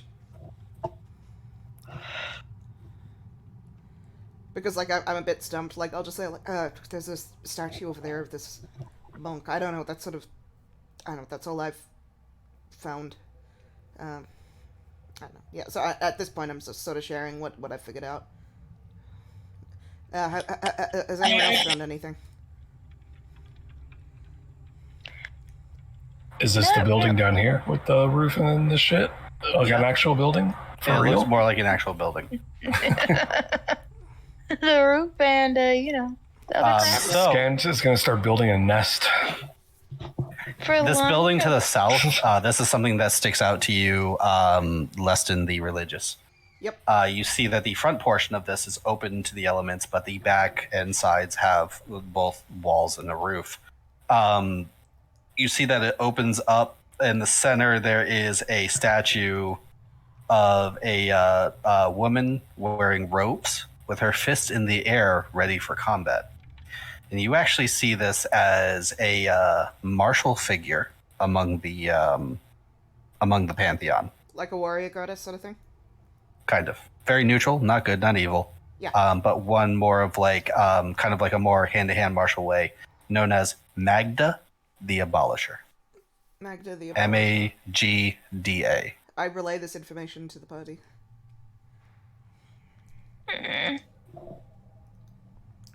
Magda the Abolisher.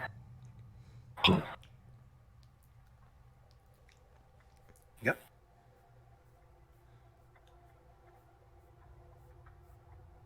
Typity type. Type. Okay. How long would it take me to build a little goblin nest for lunch? Do you want a good goblin nest or a quick goblin nest? It depends on how long we're gonna be here. What's over Probably. Enough to where. What are you going to use for the goblin nest? Sticks. Like 10 minutes. What's over here? Yeah. This is the landing to a temple. You see I that rises to a fully stocked temple. have a bit A lot of look. footprints go this way. I'll have a bit of a. Actually, can I mean, how footprints? So how fresh do the footprints look? Determining the amount of snowfall could not be more than a day. All right. I'll just sort of like point down to the footprints and just sort of go like, if we just got here, whose footprints are these? Scange looks over with a bunch of sticks in his hand. Shrug. Scangel to his own feet just to check that those aren't his. Scange, you might want to come with us because I don't think we're alone here. Yeah. Let's stay close to each other. Just be prepared. Looks over at half-built nest. Disappointedly. What about the animals? Well, just let the animals wait out here. We don't know who made these and what they're doing here on a mountain. Where there's a dragon. All right. Yeah. While you stand on that landing, you're pretty close. Roll me a perception check. I will roll a perception check. Hang on, I just need to let my character. I'm also kind of like looking around again, making sure nothing's like flying out at us. Anything. I don't see shit. Double fours.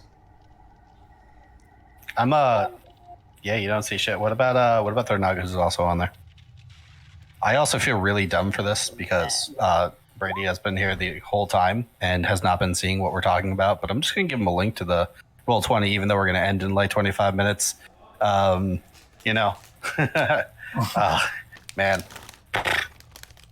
Yeah, just for viewing pleasure. So, Thornaga, you see that as Leston comes up here, she's kind of looking around, covering her eyes. It's hard, she's seems like her cape and butt flap are flapping in the wind. But you kind of you're like, wait, I was not just howling on the wind. What do I hear? And then you start hearing what seems to be shouting from inside the temple, but it doesn't seem like shouts for help or shouts for battle. You hear what sounds like somebody talking loudly to somebody else, and then somebody talking back as though they're having a disagreement, and you kind of get out over some of that is soup and stitches. Gruel. Superstitious. I look over to Leston and seeing whoever else is behind me, and I'm like, there's people inside. They're fighting. And I whisper it, and I kind of crouch down a little. I'm gonna go up to the door and I don't know, the Naga's sort of not drawing her weapon or anything, but I'm gonna The door is shut. I'm gonna knock. You knock. I get ready in case something bad happens. And you hear some movement, and then it kind of quiets down in there. And there's some whispers. Thornaga, I'm gonna roll this over. Redundant rolls, And you hear piece of carrots.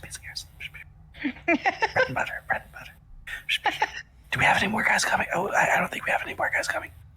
It was out there. I don't know. Hello. Did you set off anything? Hello. We come in peace. We're travelers to the mountain. We noticed your footsteps. Is everything all right in there? We heard Ray's voices. Hello. Everything in here is fine. Thanks for asking. How about you? We're all right. We're just... Idiot. That's not gonna work. No, that's not gonna work. I think about it. We don't need any help, though. You can just friendly fire. I am a healer. If anyone needs any healing, I'm a paladin of Girdle Ironhand. Are you alone? No, I am not alone. Fuck, they're not alone. But I can come in How alone. many people are? How many people are you if you're not alone? Let us in. It's cold. It's cold in here too. Colder, actually. So you do not want to come in. We were wondering if you'd seen sight of the dragon recently, or if you knew a way up the mountain. We're not here to cause you any difficulty. No. Wait. Is that the dragon? No.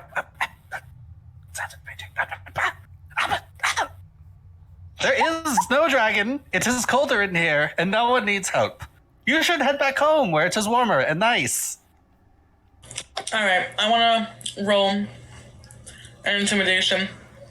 I walk. You want to move yourself up to the door so you can. Talk? Yeah. Okay. I walk up to the door. I bang on it, and I say, "Open this door before I tear your skeletons through your anus." Roll an intimidation, I guess. Eves is no longer that shy little girl we used to know. It is cold. It's fucking cold out here. I mean, you guys have winter gear on, so I haven't been having you roll any checks. I feel like they're not gonna feel enough. I Your really condo's gonna freeze out there. It's intimidate for the roll. Oh, apologies. If it's rolling off of charisma, that's fine. It's a save. Yeah, it's still plus now, so. Okay, I'm gonna keep that. You hear like a but through the anus, that sounds terrible. Look, there's like they said that there was how many of you again? 3. 1, They said that there was 3 of them out there. 3. There's I mean, like 7 of them in here. To be You know, honest- I think to be that honest, I think that we're fine. I don't actually really know how to answer that. Honestly, it's kind of a complicated answer.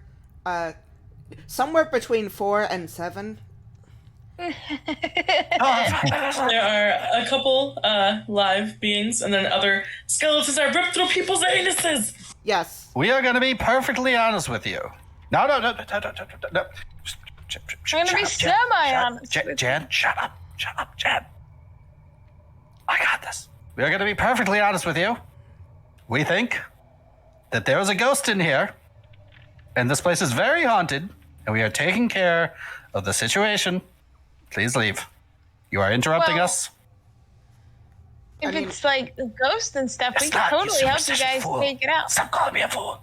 Genuinely, if you do need help, I don't actually particularly want to interfere, but I am a paladin. If you are dealing with an undead issue, perhaps I can help. I will cast, cast might be the wrong word. I'll use Divine Sense. Which means I should be able to sense undead. I mean, I don't know if I can sense it, through walls. Let me just... You sense 3 undead figures behind you. Let me just, drop that. Yeah. Where's my bloody Divine Sense? How often do I actually get to use it? I try and use You also sense a goblin who's been dead inside for years, but acts like he's okay. Aww. That's Divine Smite, sorry. Divine Sense. Shut up and spitting! What layer are you guys on? It says it doesn't work behind total cover. Never mind. I would know that. Okay. Yeah, you would. I'm not in the business of wasting spells. Can we just open the door? Or is it locked? Did you guys try that?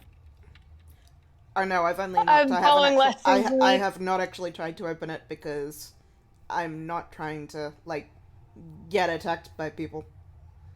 Right. But I'm not gonna stop people if they try and open the door. Maybe we should slowly just try to check if it's unlocked. Not rattle the door, just Push Just it, slowly turn the doorknob. or Yeah. push Is it a doorknob? I imagine it's more of a push or pull.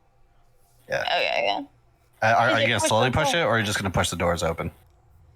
I'm gonna slowly push it.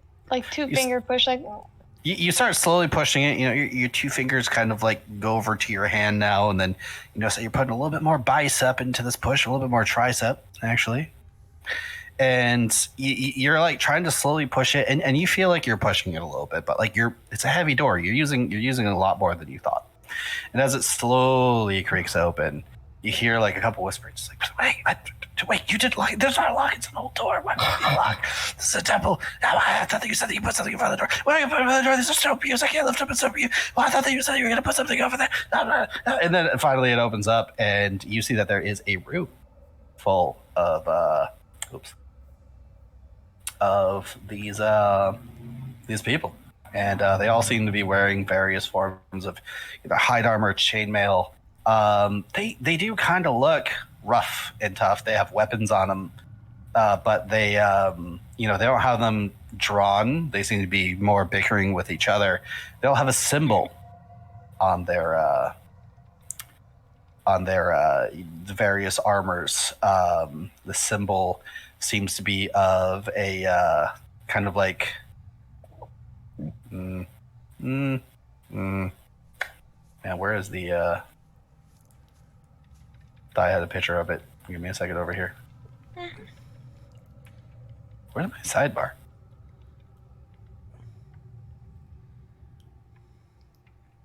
Da.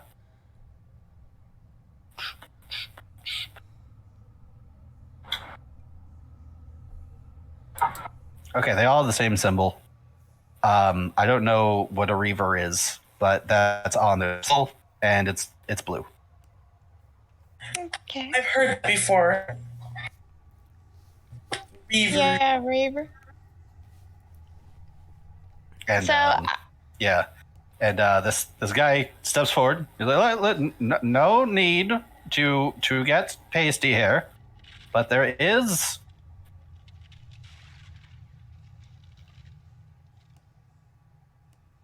There's what? That you leave. It's dangerous to go alone, so leave. take this. Don't take anything. Usually the old man says to take something. Leave only footprints. Me and my band of merry men here are taking care of the situation. So I'm gonna step in. He steps With back. my hands kind of up. Be like, we're not here to like hurt anybody. Do you mind if we huddle real quick? Sure. Can I insight check them? Yeah. Yeah. Or someone smarter than Scange insight checks them? I said, let's got it. I mean, I've only got a 13 on it. It's kind of, this guy's kind of hard to read. He's definitely talking a little fast, but he's kind of hard to read. I got 18. Is that? Oh. He probably rolled really well. Like, we don't know exactly what he's hiding. Yeah. But yeah. But we I know, don't like. I mean, we can infer that they're being shady. But yeah. Look. Just one moment. We will huddle in clear view. Okay? And just give us a second. And he backs up, and everybody like comes over. Listen, I ready. you can huddle as much as you want. Thank We're really not trying to. We're really I not don't trying to think this confront is you. good. They start whispering to themselves. They kind of like back and forth. Like, piece of carrots. Listen, Bread butter. whatever you're here for, we honestly. One more second, please. One more. For fuck's sake, we don't give a flying fucking shit what you're here for. If you're 1, 2, 3, break. If you're here to like fucking loot this temple, we honestly don't give a shit. That's not what we're here for. We have no business here. We don't. Hey. We couldn't care less. We've come to a conclusion. Typically, we solve all of our problems with violence, as you can see by our swords. You guys have swords too. We're not dumb. 2 large groups, people, swords, clash, people die. It's cold. It sucks up here. We were up here because, we were hired by some people to check out a thing. But honestly, we heard some scary noises down there, and we don't want to go down there. I think it's not haunted. I think it's haunted, and I'm the leader of this group. So, if you guys want to go down there, knock your fucking selves out. Who are you hiding by? What kind of weird noises? Look. I'm gonna be a little bit civil here. My paycheck is my paycheck. I'm not gonna tell you how much I make, who pays me. You can get your own jobs. There's a quest board somewhere. Find somebody with a exclamation point next to them. I know. I'm just saying, if we're going to do the job and you're going to get paid for us completing your job, then that's a transaction that benefits you entirely, because you're going to go and get paid for the work that we've done. Surely, I mean, we're entirely reasonable and intelligent people, I've done quite a bit of work in my time. I've done exactly the type of work that you're doing now. I've done many quest boards in my time. I'm just saying, there needs to be a little bit of benefit. I am quite happy for you to go and claim the reward for our work, but what do we get out of it? I have no business in us getting injured fighting you. I don't care what you're doing. I just want us to get something out of you going and claiming the reward for us doing your job for you. Some information, some sort of benefit. I see what you're getting at. Okay? 1 second. He turns around, they all start huddling again. It's like, and then they look over there, like, there's a goblin in this huddle, and they throw him out. But what you have heard is, Scanned, you heard, like, do you think that we should tell them? I mean, honestly, if they're just going to do our job for us, it's better than going back empty-handed. But if they're doing our job for us, wait, there's a goblin here. Get out of here. So that was what was going on while they were huddling. But then they turn around and they've come to an agreement. And they're like, look, you put up an interesting point. We want money. You want money. We don't want to die. You have a death wish. We don't think that you will rise from the bottom of here anytime soon. But if you're willing to go down over there, we do have a financier. Financier is a person who came to us, said that we are to go underneath here and see what it holds. His name is a little bit weird, like Ian, I think his name was, but he paid us in advance and told us to meet. Was it Ian? Was it Ian? I think it was Ian. Was it? Like a couple people nod. Does he look like this? Maybe Ion. Could have been an Ion. Was it Brian? Do you like an Ion? Because if you like an Ion, it was Ion. If you don't like an Ion, it was probably Could not. be Brian. Could be Brian. You never know. Sorry, I didn't mean to interrupt. Just keep going. Just wondering. Small world. You never know if we've met the same people. It is a small world, after all. No, I think it could be Ian or So what exactly could be an were Ion. you hired to do? Go in here and what? So, rumor is that there is a way from down there to up there. Okay. Up there is some sort of keep, some sort of hold, and there was a tunnel that led down to this place of worship. And to be perfectly honest, we have heard from down there, because behind this giant statue there are 2 staircases that go down. But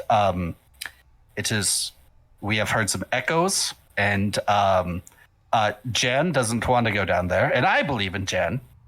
So it's a little spooky. But if you guys want to go. So you were hired to just go up the mountain? Yeah. I'll Well, no. We're not. There's a tunnel that goes through the mountain from down here, from down there, up to the keep. And we were supposed to make sure it was safe. I'll walk up to But it and offer, extend my hand and just say, I think you've that has been a fair exchange of information. I think pleasure doing business with you. You've given us what we need to know. There's nothing more we need. okay, but if you make it to the top of the mountain there, or at least if you find a tunnel that starts going up a long way, could you kind of halfway double back and let us know, and then we'll go back to our boss and tell him that's safe. I'm not doubling back, sorry. You can start heading back down now. Just the tunnel's safe. Just tell your boss it is. You can. It's okay if we wait here a couple of days. It was a long hike. It was a couple days on the road, and then after that it was days through the hill, and then we almost made it there, but then it got nighttime because it was 4x's away, and then it was still one more over. So. Listen, pal, you gotta leave now. Yeah. No offense. I mean this with the utmost respect. I don't quite like your face, and I don't really feel safe with us leaving our animals. Well, see, now I'm offended. This was going perfectly swimmingly, and then you started talking about my face. Look, I think I'm a handsome man. My face is my moneymaker. This is how we advertise for our company. I don't really... I'm the mercenary without a scar. I don't really feel safe leaving our animals here behind with yous for several days. I kind of have the feeling you're going to steal our animals if we leave them here with you. Well, what kind of animals do you have? It's not like you have a dog that can be bought for 5 gold, or a skeleton horse that none of us really know how to ride. No, we just have flamingos. No, we just have flamingos are pretty rare. we have a wagon and everything. So yeah, we kind of just want you to. We kind of want to watch you leave. That way? Yeah, we kind of want to watch you go before we go down. And there'd be nothing worse than knowing that we left you here and then something terrible happened to you while we were gone. And we Oh yes. That's the thing. You know. Because I mean, this blizzard, like, you can freeze to death. And the other thing was, we're here to kill a dragon on the mountain, and the dragon is circling around. So the longer you stay here, you really are within sight of the dragon that's been circling around. Like, all the snow, it really is coming from the dragon. So if you're staying here for like 4 days, that's 4 whole days of dragon swooping around wanting to kill you. So you really probably want to head away from here, because that dragon's going to be really hungry. And you see a bunch of guys walking around. All right, how about this? I can be persuaded to move down the mountain, but I need you to roll a persuasion check. Yeah, I can do that. I need you to roll a persuasion check. Why was that in character? Yeah, just give me a second. I'm loading my character sheet. I will gladly do a persuasion check. Why is there a circle in front of you? Why did you do it? I said I was going to do it. I figured you needed it for both of us. Miss Orc, ma'am. Half Orc, ma'am. Sorry, I don't want to get a little bit too offensive. I am listening to the gnome. Thank you. Oh, I apologize. It is okay. You seem to put up a persuasive argument. And for as much as we like money, we're also kind of lazy. And yet again, you guys look armed and dangerous. And, we're just going to say that our job is done. And if you guys come back here, or if he comes back here to check it out and finds you guys not doing your job, well, hopefully we're going to be long gone in another part of the campaign to come back later as a cameo. So I'm going to leave now, and my band of merry men is going to follow me too. What did you say? I enjoyed this accent. Josh. Jacob. That's Jingleheimer. That's Schmidt. Weirdly enough, he's also named Josh. His name is my name too.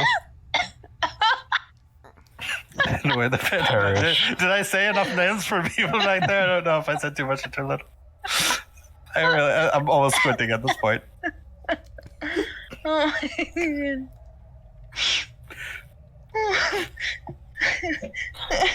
The fucked up part is the module actually has names, but the DM's changed it. Right. You are silent. We're gonna leave. Liston's gonna move out. That sounds like a furious silence. Liston's just gonna move out of the way. Let them go. We are going to leave now. We'll catch you guys later, maybe. Yeah, she's just gonna make sure. She just really doesn't want them to steal the animals on the way out. She just wasn't born yesterday. If you guys watch them leave. Yeah, she's watching them leave. Yep. You do hear one of them for a second just oh my god, look at that. It's a cute dog and a skeleton horse. It's like no. Oh no, Leston is bringing you should her not dog steal with her. that. Leston is 100% bringing her dog with her. Her dog does not leave. No, it is a small dog. She's taking it as far as she possibly can. And with that, they disappear off the map. All right. Well, now that they're gone, we can head down the stairs. Yeah, Leston's Mastiff is going with her unless it is actually, physically impossible for a Mastiff to, go with her. But I'm pretty sure, it is a celestial being. I think she can, summon and resummon it. Bruh. I'm cool with it. Yeah. Fine. Oh, hey, by the way, this temple, so I guess I should describe that besides doing dumb accents. So the interior of the temple boasts 30-foot high ceilings, supported by 2 rows of 3 columns. 4 stone benches face a large statue of a man that sits smiling against the easternmost wall. The statue is automatically recognized by Leston, the Kajukian god pantheon expert. I just apparently And, know everything about this religion for some reason. Dude, you read a book one day and you never thought it was going to pay off, but you did. You rolled that nat 20. Yeah. The nat 20 believed in you. You see kind of like... so this statue, I'm going to read it verbatim because, I don't know, this is the information they give me. That the statue represents the Khajuk god Qilan, Qilan, a winter deity. Worship of Qilan has ceased over 100 years ago, when they died out, not because of any other reason that this thing wants to bring up without any background for me. It is believed that Kian is secretly an aspect of Vapul, dark god of death and winter. These claims were never substantiated. And you find that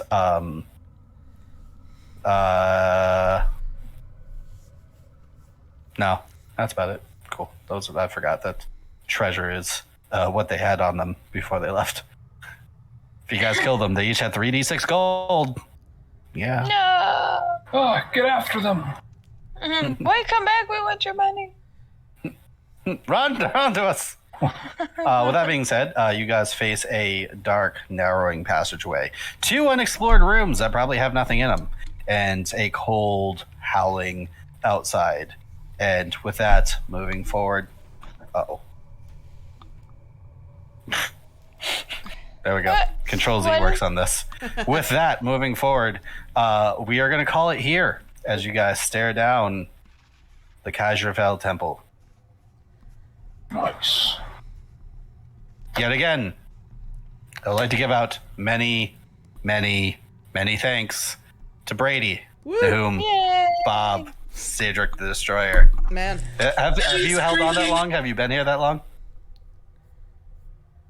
I don't know if he's still here or not, but Maybe he's gone. yeah, that is the pull of probably my last big reveal for this. I knew that 2 people are going to get it. I pulled out Bob's backstory. Bob had a backstory. Man, I've had more backstory than the Scourge. my mind is blown. I know. I'm so glad. I'm like, this is going to pay off for exactly 2 people. Yeah. And I'm going to be so excited. And that was why beforehand I was like, so, bad to run the same page. Like, I can just connect these universes in like an alternate universe thing. Yeah, like, 1,000,000%. Go for it. 1,000,000%. All right. Sweet. It's happening. I just like it. I like things being connected.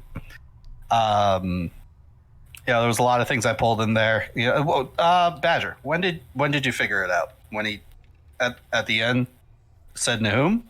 Actually, or did you figure it out on the way? No, when he said the name Nahum the first time, I'm pretty sure is when I actually figured it out. I will say, I kind of got spoiled a little early that you were doing like a guest character, because I saw in that Captain Graham joined the server, but I tried to delete that as soon as he joined. We were like, all right, I'm gonna click on this, and I'm like, all right, delete. And it's like, fuck, someone still saw it. But for some reason, that didn't trigger for me that he was playing Nahum. I thought like he was just gonna like play like a guest character or like a guest PC, because Sync wasn't here. Like I for some reason I didn't know that, like it didn't trigger for me that he was playing Nahum. Or that he was playing Bob. That didn't click. Yeah, for me. that's exact same for me. Before we continue on further, just 1 second. Hey Ray, Yes. can you come over here to the room, please? Okay. Her sister has been blowing up my phone to get her to call, and like her phone's dead. So like I'm gonna give her my phone to have her call, and I was like, yeah, no, in a half an hour. Like I love chatting with you guys afterwards. I just don't want to. Hey, could you call your sister? Here's my phone. Yeah, she's been blowing up my phone because your phone's dead. Oh shit! Fuck. Because I'll say, like, I kind of had this thought like in my head that Bob was like some kind of like, I don't know, like I had like this sort of thought in my head that Bob was like this really like high powerful entity. So I don't think it ever entered my mind that it was going to be Nahum. Even as he started voicing Bob, like it just didn't click for me until he actually said that it's Nahum.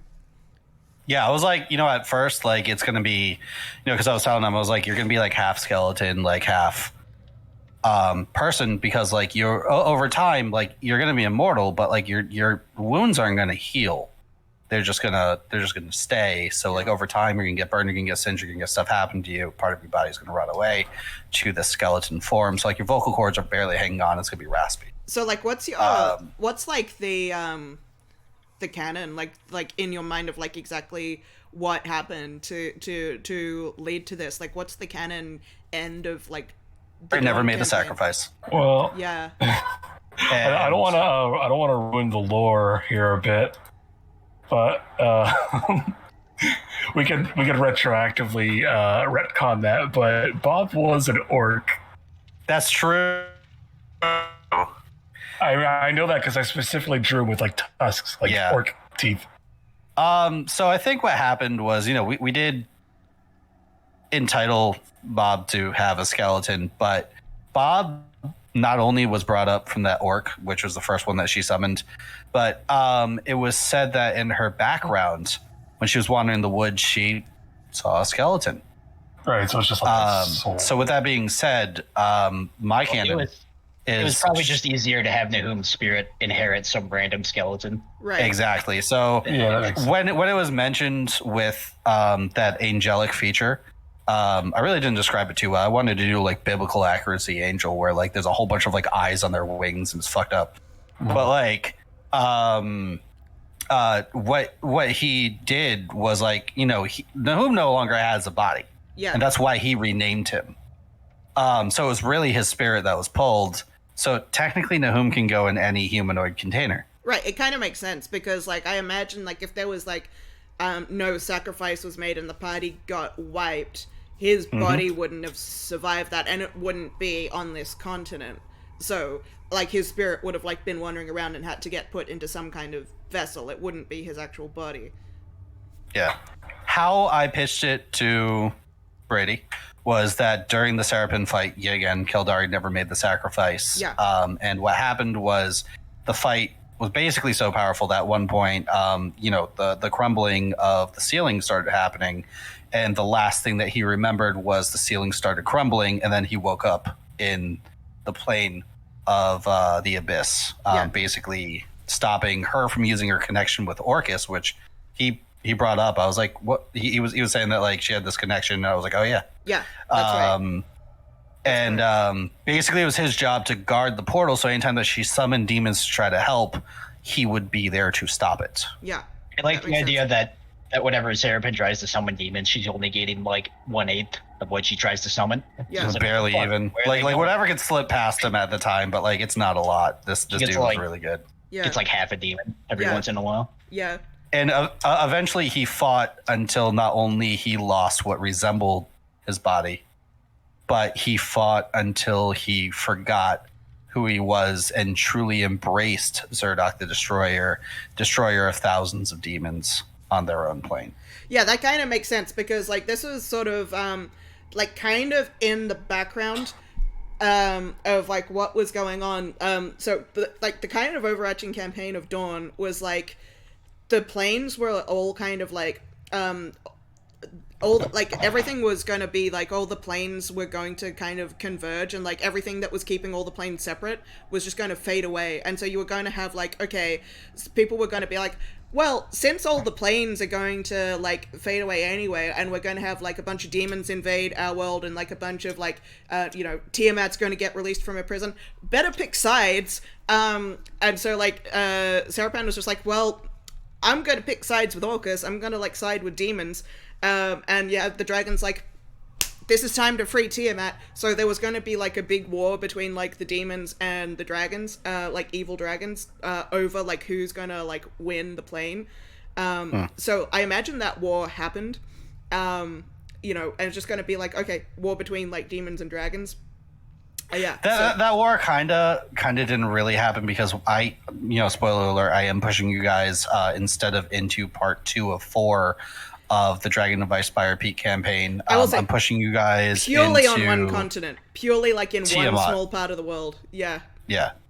But it's going to be like the first time that Tiamat's been summoned in like thousands of years, basically. Like, Oh, yeah. It's going to be a big event. I will say, yeah, maybe that hasn't happened yet, but like Yeah. the seeds of it to happen have been laid by virtue of the fact that like it wasn't stopped. Yeah, that kind of gels, because like if Serapan like is still there and like hasn't been stopped, and like if Tiamat is like still around and hasn't been stopped, then yeah, that kind of gels, that like the seeds for that to not be stopped. Yeah, that kind of gels. Yeah, because like you guys are going to be detrimental in either stopping Tiamat from being summoned or fighting them if they do. But this is the alternate universe where like the that wasn't stopped in like, well, I mean, it the never, early stages. It never was ultimately stopped in the Dawn campaign anyway. But yeah. Yeah. There's a couple of things that like I wanted to do originally for this, and like I only thought of this idea about 5 or 6 sessions ago. It's a relatively new idea. Probably before I wrote the third backstory for Leston, but after I did the third backstory for Thornaga. So it was around that time I was like, wait a second, this necromantic guard, this skeleton, has one we've established has been a kind of like the same spirit, at least so far, showing up in her backstory and then continuing on through the body of this orc. Yet again, you know, maybe a different skeleton body, but same spirit. And 2, it's very loyal. It does watch over this necromancer, Lady Eve. But also Lady Eve has been shown from the Energy, as well as just kind of like some other points that she is part of a group that has strong ties of fate to the area. So, you know, I was like, who else is more dutiful and loyal and is a badass as far as like Marshall goes? And I was like, man, let me see if Brady is cool with this and bring in whom. I was like, Badger, already have permission, don't care. Yep. Brady, let's see if this happens. And I was telling him, I was like, if you don't want to do this, then I won't do this. We'll just go to college or felt like that's fine. If you want to keep like, if you don't want to have a timeline fucked around with character, that's cool, you know. But he was totally down for it, so that was great. It's already canon that like the multiverse basically exists, because the Anashe like herself has said that like time is like, she's the one who can see the future, right? And she has said that it's like time is sort of like a series of like rivers of possibility, and it's just like she can see like she has seen like all possible timelines, or most possible timelines essentially. And she knows the ones that are most likely. Like if she pushes people down certain roads, she can see like, okay, if I do this, this outcome is sort of the most likely thing to happen. And that's how she can sort of like exploit situations that she already knows are likely. So like when she makes deals with people, she's kind of playing the odds a lot. And so like sometimes when people come to her and like make a deal, I'm going to use Grimm as an example.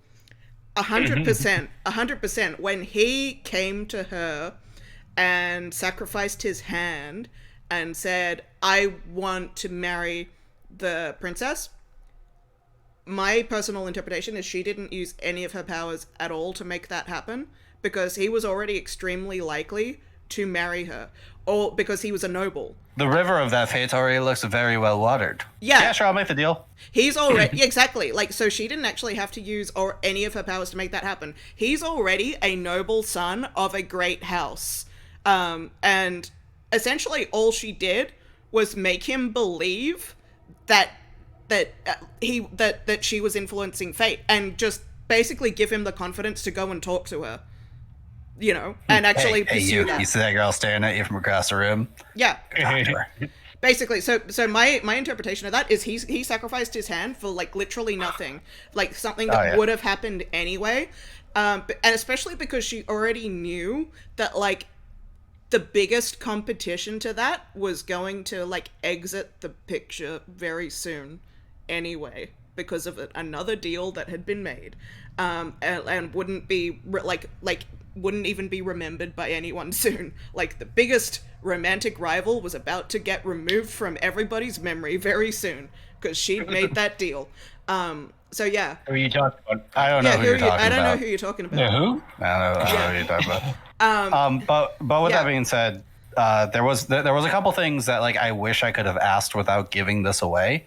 Specifically, I put in the line when he was laying on the ground because like this played in reverse. It was the furthest most where he was wandering for Eve, and got his last mission from the Archangel of Fate or Tyr or whatever.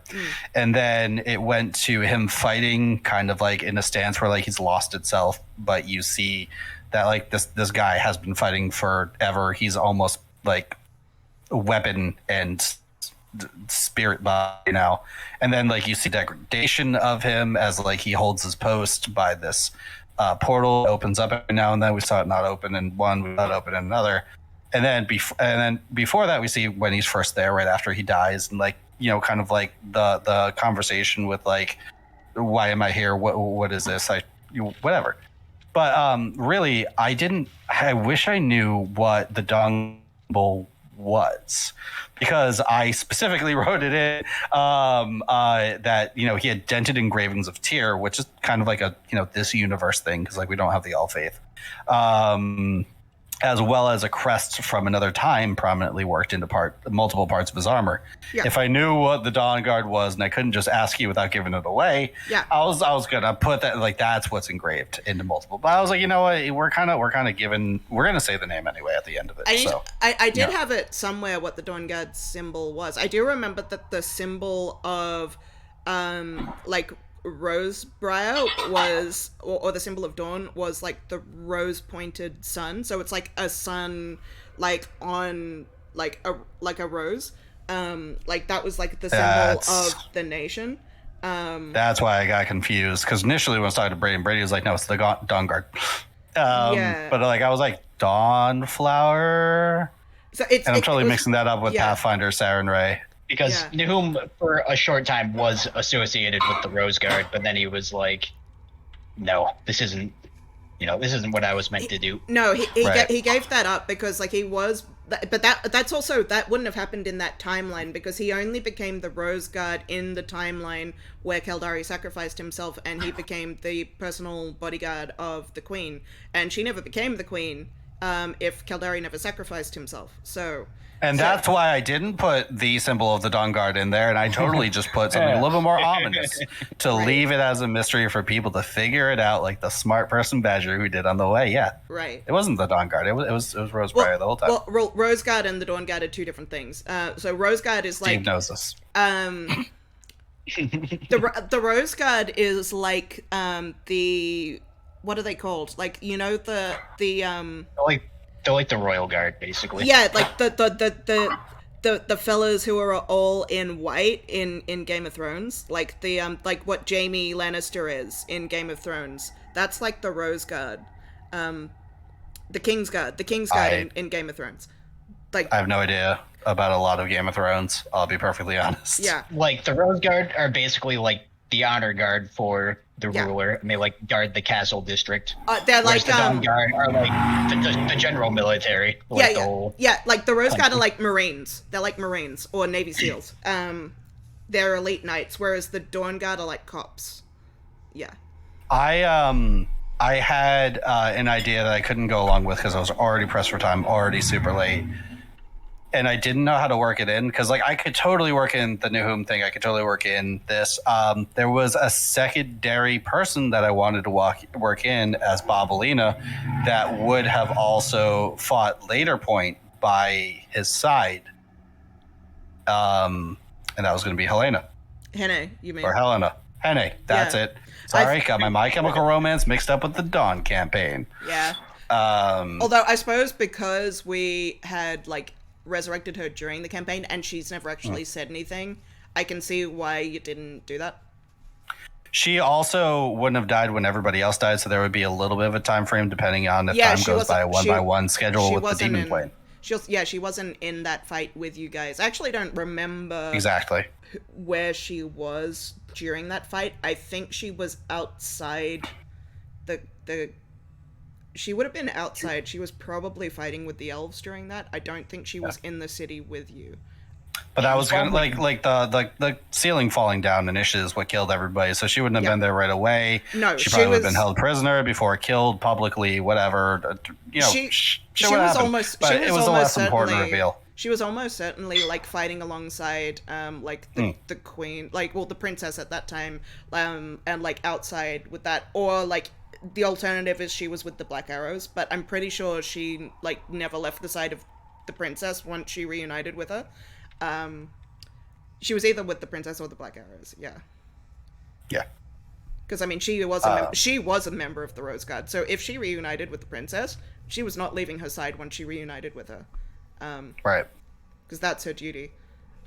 And it's just like I also like that was like the less important reveal. That was the more of like the the haha that's also there too. Yeah. But like the Bob being Nahum is important reveal. Right. That was really the point of this. And it's just like I'm glad I did it because it's another one of those stories that hung out in my head and I got it in paper. Yeah, I need to make a conspiracy board about the FCU. I mean, obviously we know it's kind of like this is an alternate timeline of Dawn, but they do still like coexist. Like it's not. It's just a whole bunch of pictures of Rennie's art on a board with like string just from one to another. But I suppose it's an alternate timeline of Dawn, but now it's kind of the main timeline because we're not resolving. Like, we're never resolving what happened in Dawn, but this is like if Dawn season, like whatever happened in season 2 is basically not canon anymore. Like, because we never finished it. Which means that this ties to the Waterdeep campaign, the Waterdeep. There's a certain Waterdeep campaign that this ties to. Yeah, so but now, it does tie to the Waterdeep dungeon Mad Mage. Yeah. So this is the main timeline now. So like because the most characters have appeared in this timeline. So like Ashaya is canon in this. Territorius is canon in this. Caitlyn. Ghoul is canon. Ghoul is canon. Caitlyn is canon. I mean, I imagine like they're not directly tied in, but there's no reason that like Torlin the Bear is not canon in this. We know. That was gonna be one of my jokes. Like one of these days, you're gonna see and I don't know exactly how I'm gonna put it, but like I definitely wanted like some sort of like effigy left behind of like Torlin the Bear. Yeah. Or another joke I was gonna put in Magna the Destroyer. I had a dumb thought, and I was like, "What if that was Delpha as a statue?" Well, but I mean, we know that Aspen is connected. But the thing is, we know Aspen is connected because if Dawn is connected, then Whistler's connected.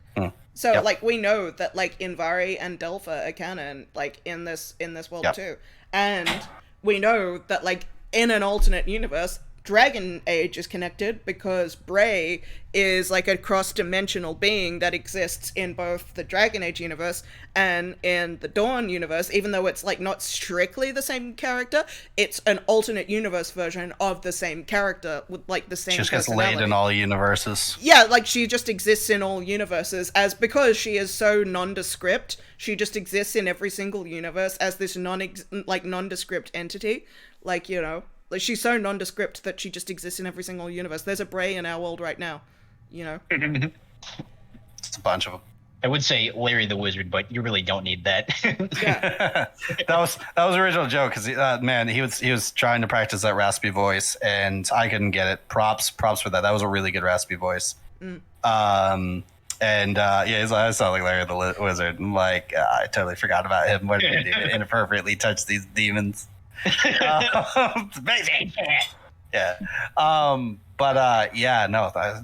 I'm glad I brought this together. I was seeing your reaction as typing, but man, if you ever have a sort of reaction, like just pull back from the mic a little bit.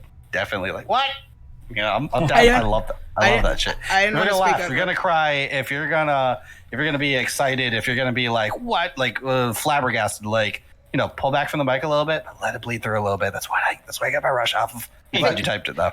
I just think I just have this instinctive thing to like not speak over other people's acting, but like that's the closest I've come to speaking over other people's. If it's short and distant, then I'm like yes. Especially if it's yours, anybody who has their own backstory. Like if you as a person are reacting to it, then I'm like yes. Rennie, what did you figure it out before the name Nahum was said, or did? No, I did have a similar. Like I saw him join the server, but I didn't put two and two together. I'm so mad that I didn't delete that quick enough. Well, because we were working on it. Well, because it was literally impossible because Discord notified me, like popped up on the screen that he joined. Yeah, I was like, oh, special guest. I was like, it's so close to the time, you know. And then you were like, oh, I added this bot to the server. I'm like, yeah, sure. Fuck you guys. That works on Aaron. Okay, Aaron is the best person. He's like, oh no, who is this? What's happening? We did it with Badger early in the campaign. He's like, what? There's another person. Badger was a Discord bot once. Badger started talking about, it's like, oh yeah, this is my dice rolling bot. I'm like, shit, I'm gonna have to make something up here, aren't I? Whoop it. Yeah. I'm trying to add sounds to this. You're like, yeah, I know that bot. That's a dice roll bot. Yeah, dice roll bot. Yeah, I tried. I know, did try to cover. Like, I obviously knew you were trying to do something. I didn't know what, but like, I did. Try I was gonna side ping you. I was like, shut the fuck up. Also, I totally would have believed it because yesterday we had the whole issue with the sounds, like being weird with Discord. And so that was Jay with Sirenscape. Yeah, and I had like a half a thought. I was like, should I label him Sirenscape? And I'm like, no, I don't pay to fake that. But yeah, and you know, like halfway through too, I still have like old drafts of this because I wrote it up real quick and tried to copy over it of like glaive instead of halberd. So I was like writing it as glaive the whole time, and then it was like, wait, is it a glaive? And they're like, it's a halberd. And I'm like, fuck. I gotta change it. I think it's weird that they added the glaive like as an actual weapon. It's literally just a halberd without the spear tip. I mean, does it function the same? Fundamentally, it's the same. It does the same damage. That's the only problem. Have reach? That is the problem with D&D. Like, effectively, like all the weapons are kind of the same. I'm really kind of hoping that I was just thinking, I've been talking with like a lot of people about D&D, like about how cool it would actually be if like different weapons had different like weapon abilities, like kind of like spells.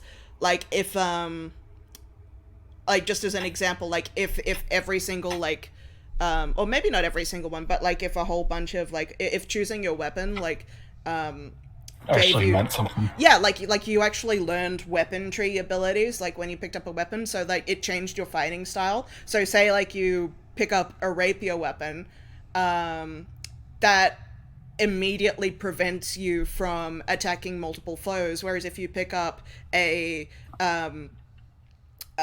reach weapon, like let's say like a polearm weapon, then rather than the swordsbard being the only like martial character in the game who can attack like multiple foes, that's something that you get from like being able to use a polearm. You can like attack multiple foes, but if you use a rapier, you can't because it's a thrusting weapon. Yeah, but if you use a rapier, then let's say if you get like a critical hit, like you do like more damage because like you can like hit the heart, or like you get like a critical hit on a 19 and a 20, you know, you get like more like it increases criticals, like because that's the whole point of having a piercing weapon. It's more precise, you know, like those are some sort of weapon abilities you can get depending on what weapon you use, like, you know, and those abilities change depending on, you know, as you level up, you can unlock more weapon abilities. That would be like really cool. So that's something that and to throw this out here, there is a quote that my buddy told me. I forgot where he got it, but Dungeons and Dragons is great because it gets you into the door to TTRPG, gets you familiar with the system, the math, the fantasy of it. But then at one point you're going to want more, and that's when other systems come in. Dragon Age, Pathfinder, Starfinder, other companies. And, you know, they have a more expansive thing. Everything that you're describing basically is like 3.5, which is an older edition, or Starfinder. You know, different weapons have different crits. Different weapons act differently. There's a reason to get different weapons and hold them on you in different games rather than have just your weapon plus one. Right. You know? I mean, and I mean, that's sort of one thing I liked about Dragon Age, even though like we only played it for so long, like every single turn, you as a martial character were doing different things. You were like, okay, I'm bluffing and I'm using this ability. You know, you had something to do every single turn. You had an ability to use, you know, just the same way that I did as a mage. Like sometimes I think you had more abilities to use than I did as a mage, even though like my abilities were still really, really good. You know, I still had to weigh up, like, you know, do I want to use my big thing? Because if I use my big thing, I'm potentially gonna like lose my character. Like, you know, you had you had like abilities to use every single turn. You know, like you're like, I'm gonna like backstab, I'm gonna like, you know, use dirty fighting, like, you know, that's sort of like what it should be. Like that would be There's really cool. 3 character classes in Dragon Age, and you can make a million unique combinations out of them. It's so great. Like, wouldn't it? I'm just thinking, like, you know, it would be so We didn't cool. even multi-class. No, and there's no need to. But it would be like so cool if like, you know, every single level, like as a rogue or like a ranger. I know they're sort of like half martial, but still effectively more martial than not. Like, you know, like, okay, as a rogue, rather than it just being like sneak attack, sneak attack, sneak attack, sneak attack, just be like, okay, I'm gonna like use this turn and use my ability, which is kind of like, rather than like a spell, why not just have like an ability that functions like a spell? Okay, I'm gonna use this turn to like throw sand in my enemy's eyes. They have to make a saving throw, and now for the whole next turn, they are blinded, and the whole next turn, next person to attack has advantage on all their attacks as if they're blinded. You know, so why can't you do something that functions like a spell, despite being a martial character? If we ever, or when we hopefully transfer over to Pathfinder 2, there'll be abilities like that. You are gonna find, I know. you're gonna find that like a lot of these cool things are gonna be done, and I think that you're gonna be like excited. I know. I'm about starting the to see system. that. I'm not saying any is better than the other, but you're definitely gonna be excited. Yeah, I'm starting to see that. Because I'm excited right now. I'm dipping my toes in it. Yeah. You know? So since I can already make like countless combinations of a fighter whose styles are completely different. You're saying with Pathfinder 2, I can do even more. Yeah, so it's not only that, like they have more creativity. The thing is, it's a 3-action economy, and you are actually like you get attacked 3 times, but the thing is, it's actually looked down upon to attack 3 times because every sequential attack gives you an additional -5 to hit. However, there is a slew of conditions. You can use one of your actions to intimidate. You can shout at a monster, give them the feared one. Almost everything goes down. You can try to trip them. You can try to grab them. You can make them off kilter. You can do all these things. You can dirty fight if you're certain classes. But not only that, the classes are very unique. Even the fighter. I was looking at somebody talk about a fighter. No Nat One is the YouTube guy, and he was talking about a fighter. It was in our video because of how unique the fighter is in that system. And the thing is, when you build your characters in Pathfinder, it's based off of feats that you want to take. So if I make a fighter in 5e, I'm always going to have action surge. I'm always going to have multiple attacks. I'm always going to have indomitable, even though I never use it. And I'm always going to have, what else do fighters get? Second wind. Yeah. So I'm always going to have those things. But if I build in Pathfinder, the way it works is level 1, I'm going to get a feat for my race. I'm going to get a feat for my background, and I'm going to get a feat for my first level. And those feats are completely my choice. Yeah, you get. It so seems I like can choose the subclass, and I choose a feat from that pile. It seems like just from what I've looked at, it seems like for each one of those, you get like a choice of like at least 3. So like just from like level 1, you've got like 9 choices. Like just from what I've seen. And I might be underestimating the number of choices, but it seems like you've got like a minimum. It's a little of bit 9. Underestimated. Yeah. But like a minimum it's of 9, a minimum of 9 choices, like a minimum of 9 choices from which you'll choose like a minimum of 3, which is kind of dope. Just to start. It's a very fun system. I'm still yet to get deeper into it, into the crunch, but so far it has been really fun. Yeah, you know. I'm looking forward to it. I'm definitely excited for it. Just looking at like Swashbuckler is able to do all these like dirty fighting things. They have a finisher move, so like you usually want to use it on your 3rd attack because they're confident finisher. Even if you miss, as long as it's not a critical fail, like you still do 3d6 damage. Ooh, nice. And you use your weapon. Gunslingers are great because you can be the gunslinger that's a little bit faster on initiative, and you can like move around and like draw pistols and fire, and like you can use your reaction to either create a distraction to hide. So like when you're reloading, there's a subclass where you can either shout at somebody to intimidate somebody while using your action to reload, or while using your action to reload, you can create a distraction and you can hide. So like, what's that over there? And you can just fucking hide while you're reloading. And it just takes 1 out of your 3 actions per round. And then there's another gunslinger that, yet again, you could choose different feats, but this subclass allows you that on your initiative, you can make a free Arcana check on your enemies or a free recall knowledge check on your enemies. And you can try to find out their weakness.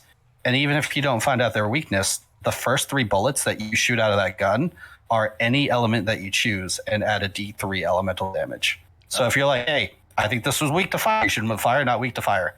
Maybe ice, you shoot them with ice. That's actually strong to ice. You shoot him with like acid, it's like boom, acid, that's it. He took a lot of damage from that one, guys. Let's figure it out. Sorcerers, get on this shit. It's dope, isn't it? You know, it's a lot of really cool things. Yeah, I'm really and there's a million different things. Yeah, I'm really looking forward to Pathfinder. I'm still sort of like going over like the rules because like I will admit I think I tend to learn systems more by playing them or watching other people play than by reading like a book. But like, you know, as I'm like building my world, like, you know, and it's going to be a lot of fun to do it. I'm getting like a lot of like I'm getting a lot of it done. Like I've kind of got, you know, I don't know like how much I'm going to do. I've kind of got a map going. I don't know if I'm going to end up using this map.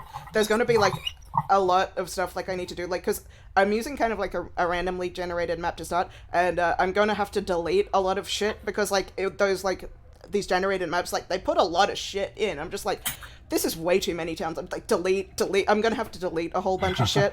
But like, yeah, at least I've got a starting point for that, which is good because I cannot draw maps. So, you know, at least I've sort of probably got a starting point map-wise. So that'll be good. And lore-wise. Yeah, I'll start. So there's, you probably learn like I do. Like I've learned everything that I know about 5e from watching a million podcasts, watching a million YouTube Let's Plays. That's what I'm gonna do. So like once I feel like I've read like the book, just to make sure like I've got a grounding, I actually want to see someone play it. Because like that's how I actually feel like I learn, rather than like reading something. Watching someone actually do it, I'll just like, I get it. You know, I learn more from like watching someone explain something, or watching someone do something, than from reading it. But yeah. Way ahead of you. I just DM'd you 2 things. Yes, thank you. One is a podcast. Cosmic Crit usually does Starfinder, which is also something they use for Starfinder to see it in action. But I needed to see it in action. So Cosmic Crit, they have a section called Dead Men Roll No Crits, and that is a pirate Pathfinder 2e game. Nice. And there's 74 episodes that are free for you to listen to. And I think if you want to catch up to their most recent, you can do their Patreon. But hey, you have 74 episodes. They're like an hour and a half each. I'd rather watch the beginning. No, the beginning is going to be perfect because I want to see how it starts. Like, exactly. They start off at level 1. That's what that would be every 3 or 4 episodes, they have a background episode where it's just one person one-on-one, so you can skip that. Known at Once, he is a smaller YouTube channel, but he is great at getting to the point, explaining things. I learned slowly because I'm dumb, but he is really good at explaining things, and I recommend him because I didn't understand a lot of things until I watched him. Yeah, no, that'll be good. And he has one thing for every category. Yeah, that'll be good. So I think like just for like how we're going to have things do. So we're going to finish season 1 of this, then we're going to have like a break where we do like a couple of like 1-shot, 2-shot things. I've got like a mini 5e thing planned, and that's fine. Like I can just like do that off the cuff. That's probably going to be like a maximum of 3 episodes, 4 if we end up dragging it out and it's really slow, but probably a maximum of 3. I'm not anticipating it to go to 4. We'll probably even do some Jackbox streams in the meantime if we want to like do like, you know, just some like more fun stuff, like while you're getting stuff set for season 2. We'll do like a little bit of season 2, but I think I'm probably actually further along being ready for Pathfinder than I think, which is good. If you want, but I would like I would like us to start season 2, but we'll just get to a point, yeah, and then we'll do Pathfinder. If this helps you out, during the middle of that break, Yeah. I have come across a Pathfinder 2e free one-shot adventure, real short. And the cool thing is, most character sheets are already made for it. It's not a beginner's edition or anything, but like it's a little fun story that they have. Basically, it's Little Trouble in Big Absalom. Yeah. Absalom in Galarian is a major city, but it's funny because you use like out of the 8 kobolds they have you choose from, it's like you come tribe, and then there's like some dumb thing that's going on, and like it's just a really cool 10-page adventure that you guys can bust it real quick, get a little handle of like the combat, playing the way it would things be fun. flow and everything. Yeah, exactly. I would be happy to I'll play run it so you can play it and get some experience. Yeah, and that way it would be easier to introduce us. Doing it as a player would be good, because rather than as a DM, I would not mind playing a game of Pathfinder before I DM it. That would be dope. And it would be like one session, like 1.5 tops. Yeah, that'd be good. That's good. It's just sort of, I suppose, more is just like, like I think I'm actually probably, it's more like the world building stuff. Like I'm actually probably a bit further along being ready, which is good. But at the same time, I don't want to rush into it. But I suppose it's and just don't like, rush into it. We have enough buffer time for you to take all the time that you want. And even if we start season 2 and go on for a little while, you can still create things. Yeah, and also I want to give you guys time to create your characters, and like I want to like give some time to like introduce lore and stuff, stuff like that. Oh yeah, I was watching No Net Ones last night, and I saw his hierarchy. He has a chart of character classes, and basically like from left to right, it's like easy or hard to get a grasp of like which one's easier, which was more difficult. And from up and down, it's like which one has a higher payoff and which one has a lesser payoff. And it like there was 20-30 classes they threw up there because Pathfinder's ridiculous. They have they have like your normal 8 like sorcerer, barbarian, fighter, but they also have like psychic, investigator, gunslinger, swashbuckler, thaumaturge. Like there's a lot of options.